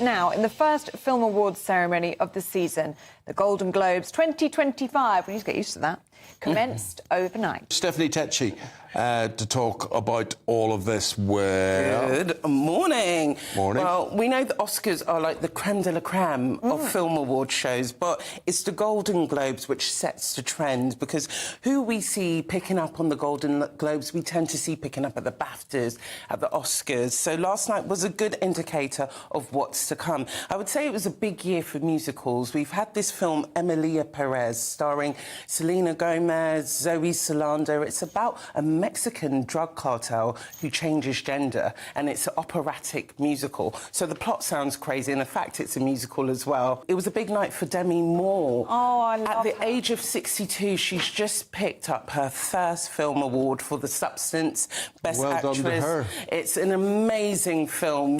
Ellie, I know you're a big fan of Wicked. Yes, I watched it for the second time yesterday. I think I'm about to watch it for the third time because it's that great. Last week, it eclipsed Mamma Mia to become the highest-grossing film for a Broadway musical. Unfortunately, it wasn't a big night for their acting, including Ariana Grande and Cynthia Erivo. They totally got snubbed for awards, but it did win Best Cinematic and Box Office Achievement Prize. It was a big night for the Brits. Baby Reindeer, Richard Gadd, he picked up for the Best Limited Drama Series. I'm surprised at that, because Baby Reindeer's a bit dark. That's a lot of people ask him, how has this film got so much success when it's based on a dark plot? And he says, you know what, it's basically human life. GB News, the People's Channel. We're proud to be GB News, the People's Channel. And as you know, we always love to hear your views. Now, there's a new way of getting in touch with us at gbnews.com/yoursay. By commenting, you can be part of a live conversation and join our GB News community. You can even talk to me, Bev Turner, or any of the members of the GB News family. I'm Michelle Dewberry, and this is GB News, the People's Channel, Britain's news channel.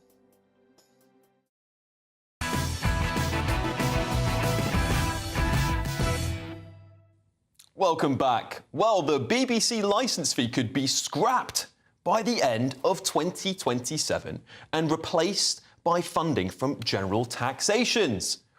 Whitehall sources are reporting that.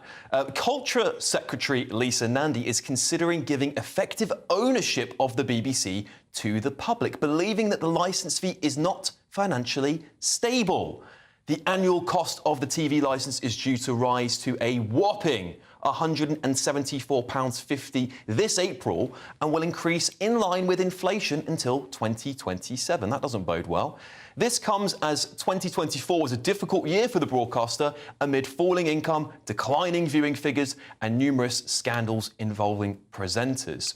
Well, Joining me now is radio and TV broadcaster Alex Dyke. Alex, welcome to the show. Look, is BBC moving to a taxation model actually going to undermine the BBC's impartiality and independence as it sort of stands today? Good evening, Alex. I'm not really sure that swapping the licence fee for a tax is a good idea. Maybe it is, because I think the problem for the BBC is that many people have fallen out of love with the BBC. And I think the BBC actually don't like themselves very much. They need to fall in love with themselves again, because they do a very, very good job.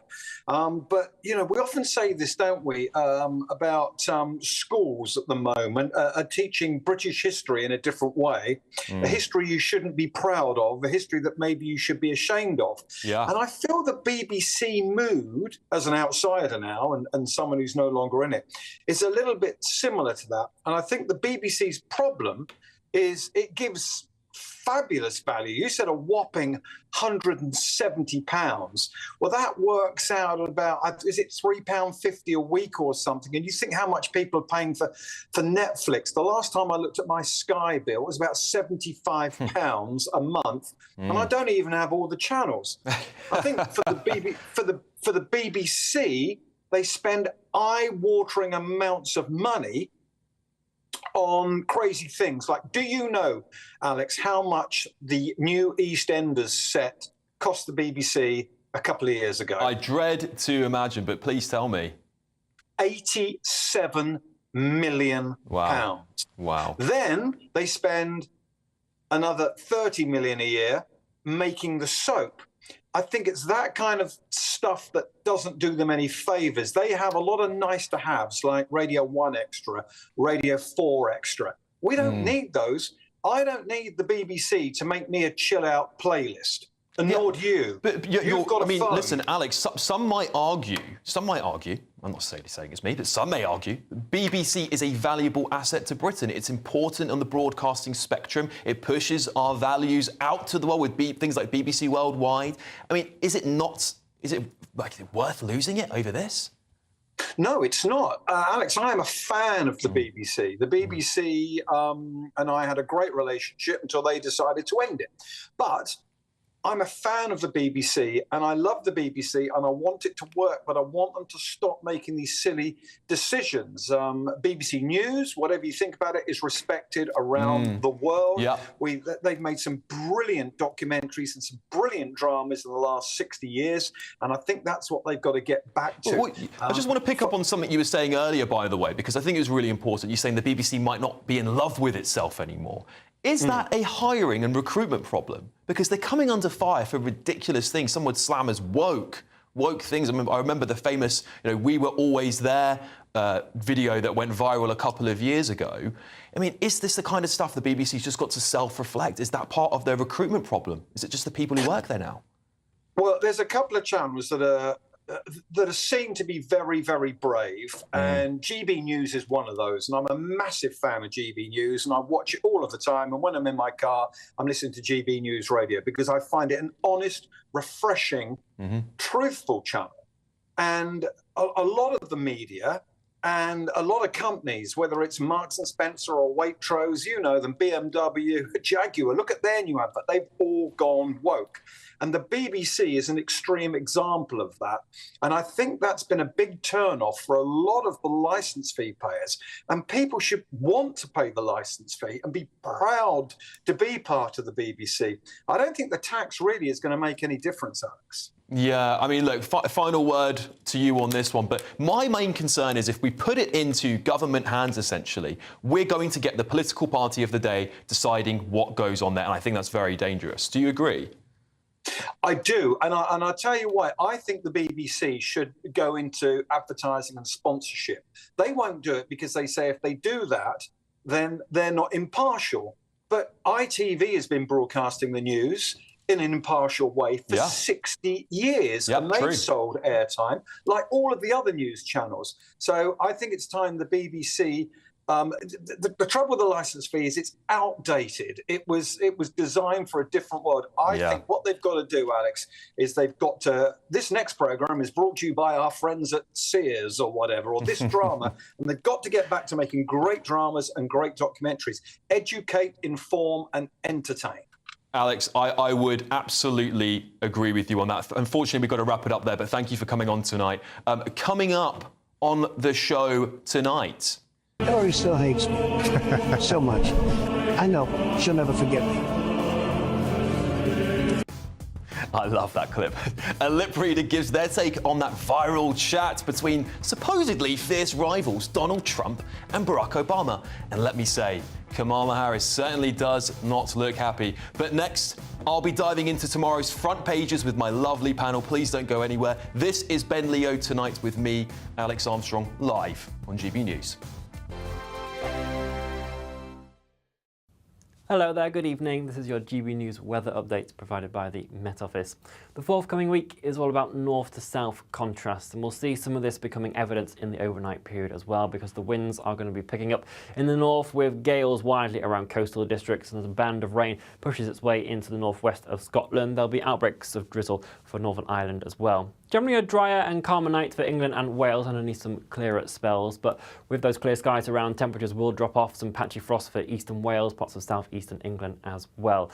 So as you step out the door first thing on Monday morning, there will still be a chill in the air for these more central and southern areas. A touch of brightness is possible first thing, but generally it is going to be a largely cloudy day for the vast majority of us. We can see where that rain band is going to be sat at 7 a.m. in the morning, pushing into Northern Ireland with some heavier bursts possible over the hills of western Scotland as well. But just notice how much milder it is in the northwest to start off the morning, 10, 11 degrees Celsius already there across the Highlands and the Outer Hebrides. This band of rain will slowly push its way southwards, eventually arriving into parts of Cumbria and northwestern Wales into the afternoon period. Elsewhere for England and Wales, it will manage to stay dry, but still relatively cloudy for all. Temperatures holding up at around 6 or 7 degrees Celsius here, which is roughly where we'd expect them to be for the time of year, but much milder for Northern Ireland and Scotland, widely into double-digit figures. On Tuesday, that frontal system that's bringing the rain will stall itself across more central areas of the UK, but it will also weaken. So the rain will become lighter and patchier. It will generally be drizzly outbreaks across some more western hills. Many of us will manage to stay dry. Still relatively cloudy for most, the best of the sunshine for the far south coast of England, but also some eastern areas of Scotland seeing a touch of brightness. But the north to south contrast will continue throughout the week, particularly in terms of temperatures. It is still going to be the northern areas that remain the mildest throughout. Bye-bye. In the GB Newsroom, we bring you the news as it happens. With our team of dedicated journalists across the UK, we're ready to keep you up to date with what's happening every half an hour, every single day.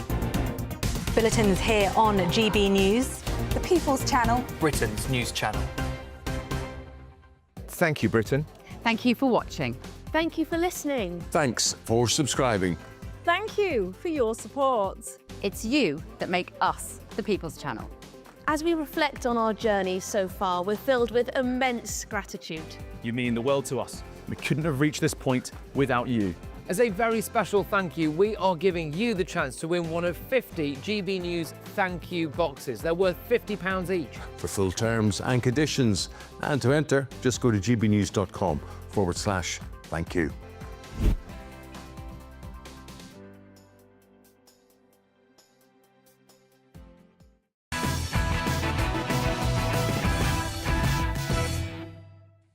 Welcome back. This is Ben Leo Tonight with me, Alex Armstrong, only on GB News. Now it's time to bring you tomorrow's news tonight, as the very first front pages have just been delivered in my press pack.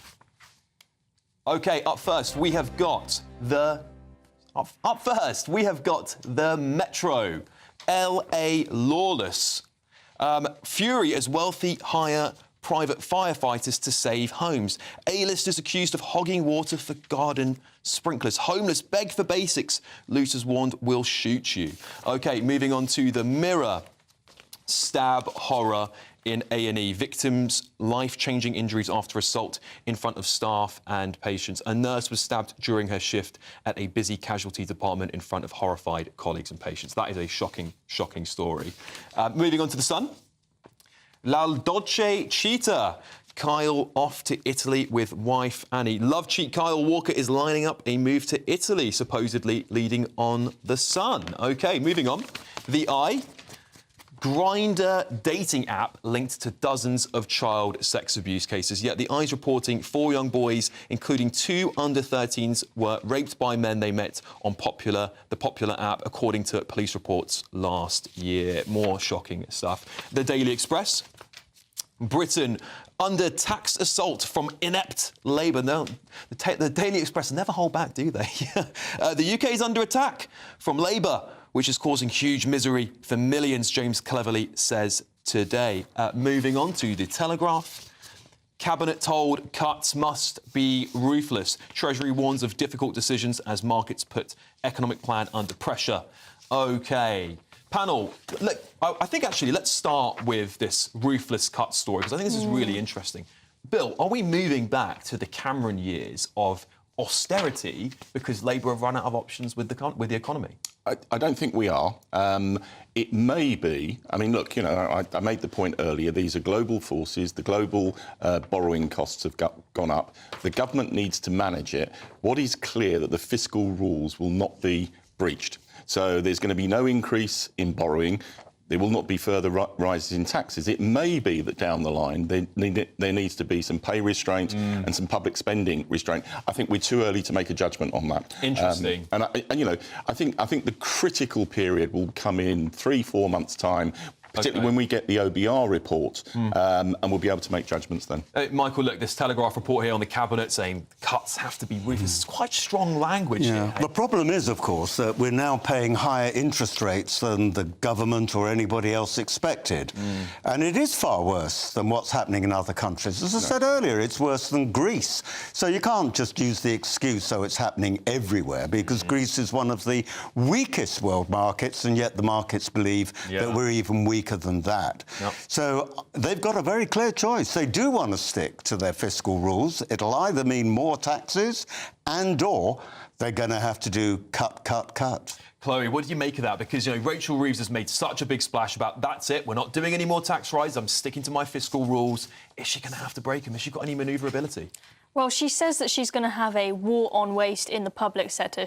We'll see if she manages to get rid of a bunch of useless civil servants. That would be quite a nice thing, but not sure how much money that will save. I mean, after we've had this scare in the markets, we're hearing that we're going to end up having to pay more to service our debt, hearing different figures between 9 and 12 billion, which is shocking. I mean, just for context, that super controversial cut to winter fuel payments, that's only expected to raise £1.5 billion a year. I think you're going to see the Labour Party getting very unpopular after they have to make more and more cuts and break more and more promises as a consequence of this. The key to this is economic growth, and that's why regulatory reform, planning reform are so critical. Once we start motoring on that front, I think, and, you know, already I made the point earlier, the OECD increased the growth forecast for the UK by 200%. Just before Christmas. Once we start... 200 of 0.1%, is it? No, it went from 0.5 to 1.5. Okay. So that, in relative terms... We're up in single digits, guys. We celebrate, come on. No. An increase to 1.5%. In relative terms,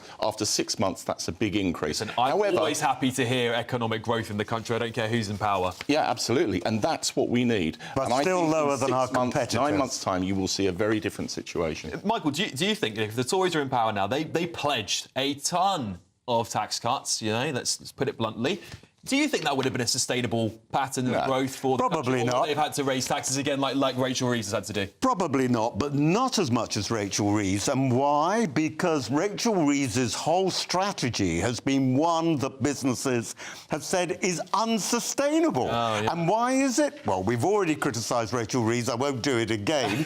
But it is, there are so, and you made the point, Chloe, there are so few people in the cabinet who've got, if any, who've got any experience about actually creating wealth. Yeah. That's the problem. Yeah. Civil servants know how to cut. We saw it in John Lewis when they appointed. Or spend other people's money, not their own. Forgive me, Michael, the last Tory government knew a great deal about cut. And that's the mess that we're having to clear up. The last one or the one before that? Well, the 14-year record was atrocious. Well, I mean, I would include Boris in that number, because he spent. Yeah, but hold on. You look at any area of public service, whether it's potholes, whether it's social care, whether it's the National Health Service, whether it's schools, they're all on their knees after 14 years, and that's what Labour is having to tackle. When they were coming in, and Rachel Reeves thought that she could fix it with just a big capital gains tax hike. She then got into office and then got told by the Treasury and by HMRC, actually, no, that's not going to raise any money because everyone will flee the country. Yeah. And so now she is just squabbling, trying to find where on earth she can raise some money. Absolutely. Well, making the same mistakes of the 70s that Labour made all over again. We could be in for what is it, almost a winter of discontent. It's almost over, hopefully, winter. I haven't got much long. Maybe it's a spring of discontent, who knows? It's only early, look, let's have a look at the Daily Mirror here again, because I think this story deserves a bit of spotlighting. It's the stab horror in A&E, that poor nurse, I believe is in a critical condition still. I don't want to say that because I'm not sure if she's still, unfortunately, with us. But actually, let's have a quick read. A nurse was stabbed during her shift at a busy casualty department in front of horrified colleagues and patients. The woman in her 50s suffered life-changing injuries in the attack at Royal Oldham Hospital. A man, 37, has been arrested. The local NHS trust said the incident was distressing and frightening for all. I mean, you know, what this says to me is that something is clearly happening in our culture where they feel they can go out and attack people, particularly our front line. These are people that save people's lives. We've seen the incredible figures today in London that knife crime is up to 10,000, I think it was, under the mayor. I mean, what is going on, Bill? I mean, have we got a culture crisis of knife crime in this country?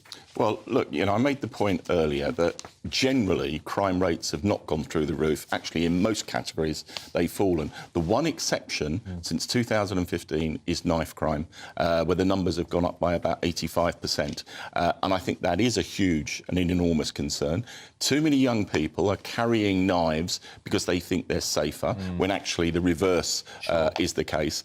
And it's a complicated issue, but it needs stamping down. And something that really does concern me, and I hear it a lot when I'm in this studio, is it's all about London. It's not. It's a nationwide problem. And actually the numbers, the rate of increase in other parts of the country has gone up more than London. Well, we need consensus to tackle it. I just want to clarify to the audience, because I misspoke slightly. We don't know it was a knife. We know it was a sharp object. But I think hopefully my point still stands, that I feel there's a culture of violence, particularly against our frontline service. I mean, Chloe, look, you're growing up in as a young woman in this society. Are you seeing amongst young people a trend of, you know, rejecting authority, rejecting and looking down upon our public service? Is that something that's happening that you can see?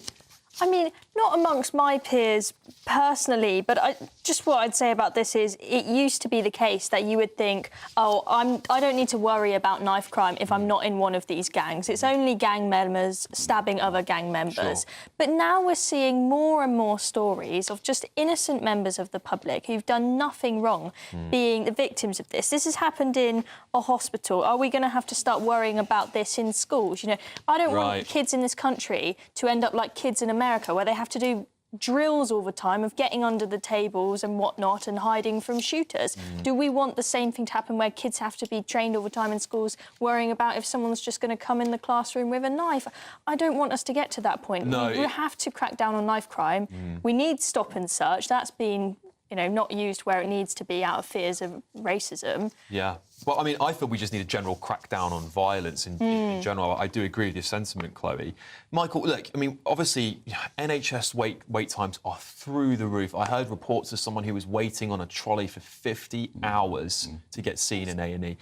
Is it actually the NHS's wait list pushing people? I'm not saying we should ever excuse the violence, by the way, but is it so unsustainable? People are just so fed up and desperate that they are now just resorting to being violent to get what they need to do. I'm not saying we should ever endorse that, but I completely disagree with that. No, I don't think so. But is that what's happening? No, I don't think so, because, look, they have triage in A&E, so they will deal with the most urgent cases first. We don't know the case here. I think it was a knife because they used the word stabbing. We'll see. We don't know. We just know it's a sharp object. Well, somebody... It's not been confirmed. Anyway, that's a detail. Yeah. The point is the person was stabbed. I think that, someone has been attacked. Yeah, and it's not that uncommon in A&E. In some larger A&Es, they have security people there.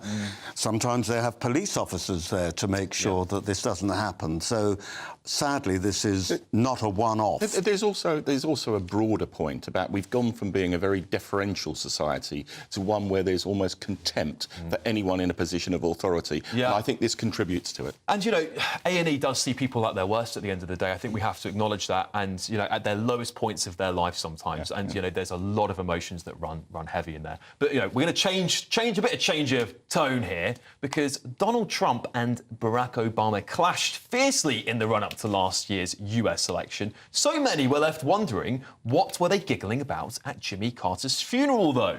So a lip reader has given their take. And that since it's been reposted by Trump himself, and Kamala doesn't look happy. Let's take a look at it. You win. Oh, really?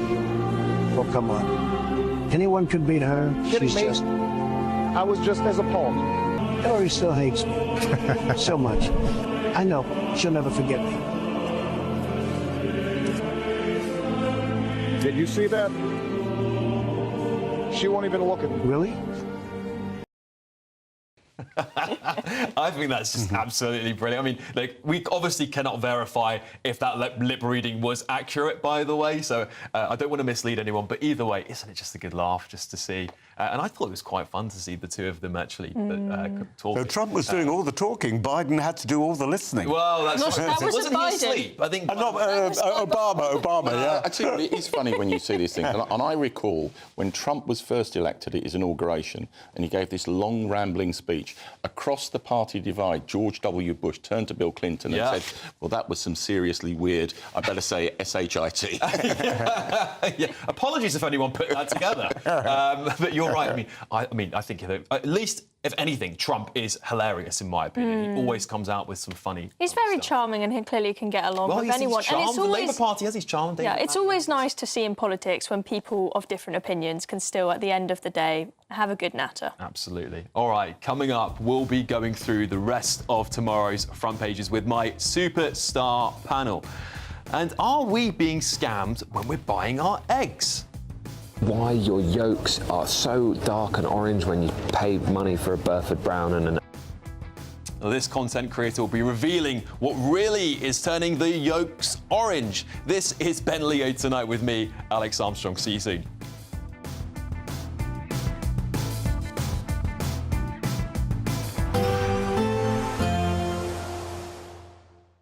Ready to soak up that holiday sunshine? Won't we need some cover? No worries. All sorted. All Clear Travel Insurance sponsors GB News Travel Destinations Forecast. If you're about to jet off to the Mediterranean for some winter sun, then west is certainly best at this time.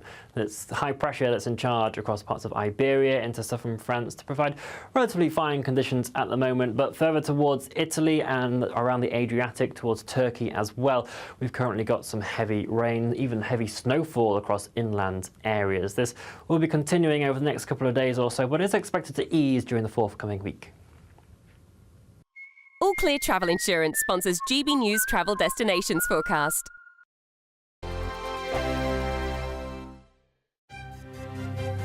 GB News Breakfast, every day from 6 a.m. Have you noticed that more and more stores are closing? Well, last year, apparently 13,000 stores closed for the last time on the high street. Well, experts warn the worst is still to come for our small businesses. Well, let's talk to retail expert Jeremy Baker. Good morning to you, Jeremy. How bad is it and what can be done? Well, nothing can be done about it. Retail is like that. It's a boom and bust operation. So last year, let's say you had a shop and it was booming. This year, the consumer can just change their mind. They don't need to come back to your shop ever again. Well, it is sad, Jeremy, because our high streets are the beating heart of our communities, aren't they? And for many people, I know I can relate to my high street, it is such a depressing sight, walking down there and seeing them all boarded up and closed down. But how often do you walk down that boarded up high street? I think people move on to something else. The online world is very big, and lots of other things are very exciting. And so people, you know, the shop. I like to go to my GP in a shopping centre and get my tests done there rather than tramp off all the way to the GP, for example. And children could go to little schools in the high street. I've seen that happen already. So lots of things could happen to the high street. It could be much more a social centre, much more kind of like pubs, coffee shops, all that. Charities. I don't see anything wrong with charities taking over, but the idea of the shop-centred high street finished, that's gone, never coming back. Goodbye. It's not sad, it's just life. GB News, the People's Channel. Mornings don't have to be tiresome, especially if you have the right company. Wake up to news as it happens, opinion and debate, and of course, a little bit of entertainment too. Because when the kettle's on, we're on. That's Breakfast on GB News, a show worth waking up for. Every morning from 6 a.m. Only on the People's Channel, Britain's news channel. We'll spread the news, you spread the word. It's Patrick Christie's Tonight, and here we do things differently. It's explaining the absolute madness of this, doesn't it? It's explosive. I mean, this is very good. It's lively. 850. Your government sat there, Sean, and it did nothing. It's controversial. And the Middle East has been in turmoil since before I was born. It's everything you need to kickstart your evening. Everyone's had their Weetabix tonight. I love to see it. That's Patrick Christie's Tonight, weeknights from 9 p.m. Only on GB News, the People's Channel, Britain's news channel.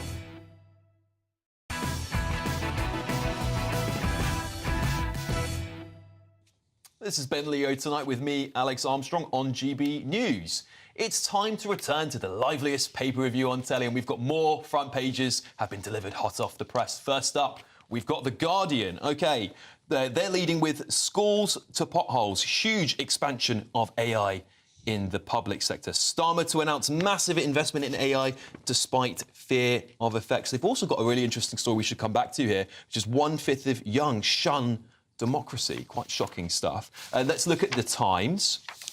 The Times' big piece here today is Labour Labour's net zero push hands power to Beijing. Ex-MI6 chief warns the drive is bringing in Chinese renewable energies in the infrastructure of the country. We've also got the Daily Mail, 500,000 in 12-hour A&E trolley hell. Shocking figures for 2024 show record numbers hit NHS bed shortages, and that was before the flu crisis. OK, look, I want to start on this Guardian piece here on 1/5 of young shunning democracy. This is a poll. 1 in 5 Gen Z and millennial Britons prefer the idea of strong leaders without elections to democracy, Chloe. Are you one of those people? I'm definitely not. This is quite scary stuff, and I think I woke up to the reality about how nuts some of our youth are becoming after the Trump assassination attempt, because you had a load of them on TikTok saying, oh, I'm so upset the shooter missed. I wish that someone would take him down so that he cannot compete in the election. How about you actually make an argument as to why Kamala Harris is a better candidate, like we do in proper democracies? It's scary stuff. So Bill, the Guardian is saying here, their report says that those aged between 18 and 45, 21% agreed that the best system was a strong leader without elections. This is shocking. It's really, really concerning. But I think at the root of it, it's not just young people. Across the age range, people have, and there's a huge variety of reasons as to why this is the case, and we haven't got long enough to debate it, but a huge number of people are losing their faith in democracy, and I think that should be a concern to all of us across the political spectrum. Are we doing enough, Michael? Are politicians doing enough to inspire young people? Lots of people have said in the past, not just now, that they would like to see a benevolent dictator. The problem is they don't stay benevolent for long. Very interesting stuff. I mean, look, I saw there's this great film called Charles III. It's when he steps into Parliament and he banishes them all. And, you know, look, I think we can sort of fantasise about what a benevolent leader would look like. But I think you're right, Michael. It never works out that way, does it? It's really shocking stuff. I mean... And look at those countries where they do have dictators and the outcomes are not good. Absolutely. All right, well, let's have a look at our viral content. Health content creator, Tonic Health, he's called, has gone viral for revealing supermarkets' secrets. He says we're being scammed for our free-range eggs. Let's take a look. Why your yolks are so dark and orange when you pay money for a Burford Brown and an overpriced egg is because they feed it marigold and paprika, which turns the yolk bright orange. OK, interesting. I used to love those eggs. I'm not well, OK, I'm not going to say that. Maybe I will buy some, maybe I will. Anyway, on their website, Clarence Court confirms that their birds are fed paprika and marigold as part of a maize-enriched diet, which also includes wheat, sunflower, seashell and soya. God, they're fed better than me. We have reached out to Clarence Court, but are yet to receive a response. OK, coming up next, it's headliners. And we are having that presented by Simon Evans. What do you have coming up, Simon? Hello, Alex. Well, we have a marvellous show coming up this evening, although I'm slightly obsessed now with the opportunity to dye egg yolks different colours according to what you can feed your chickens. We have the Rachel from Accounts is being taken on by Morrison Supermarkets. Of course, that's good fun. We have the new ruling by the Royal Marines, which will allow the likes of you, Alex, to join without having to sacrifice your manly stubble.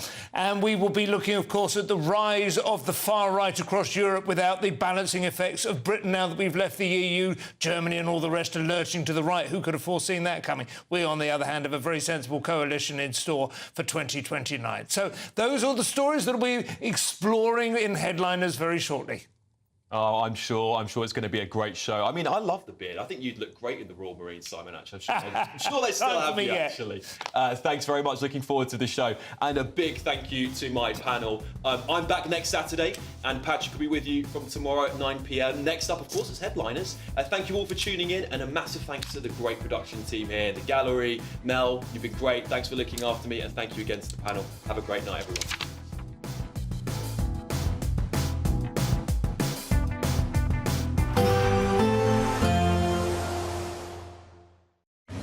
A nice bright morning will generate a lovely warm day, right through to the evening. Boxed Solar, sponsors of weather on GB News. Hello there, good evening. This is your GB News weather update provided by the Met Office. The forthcoming week is all about north to south contrast, and we'll see some of this becoming evident in the overnight period as well, because the winds are going to be picking up in the north with gales widely around coastal districts, and as a band of rain pushes its way into the northwest of Scotland, there'll be outbreaks of drizzle for Northern Ireland as well. Generally a drier and calmer night for England and Wales underneath some clearer spells, but with those clear skies around, temperatures will drop off. Some patchy frost for eastern Wales, parts of southeastern England as well. So as you step out the door first thing on Monday morning, there will still be a chill in the air for these more central and southern areas. A touch of brightness is possible first thing, but generally it is going to be a largely cloudy day for the vast majority of us. We can see where that rain band is going to be sat at 7 a.m. in the morning, pushing into Northern Ireland with some heavier bursts possible over the hills of western Scotland as well. But just notice how much milder it is in the northwest to start off the morning, 10, 11 degrees Celsius already there across the Highlands and the Outer Hebrides. This band of rain will slowly push its way southwards, eventually arriving into parts of Cumbria and northwestern Wales into the afternoon period. Elsewhere for England and Wales, it will manage to stay dry, but still relatively cloudy for all. Temperatures holding up at around 6 or 7 degrees Celsius here, which is roughly where we'd expect them to be for the time of year, but much milder for Northern Ireland and Scotland, widely into double-digit figures. On Tuesday, that frontal system that's bringing the rain will stall itself across more central areas of the UK, but it will also weaken. So the rain will become lighter and patchier. It will generally be drizzly outbreaks across some more western hills. Many of us will manage to stay dry. Still relatively cloudy for most, the best of the sunshine for the far south coast of England, but also some eastern areas of Scotland seeing a touch of brightness. But the north to south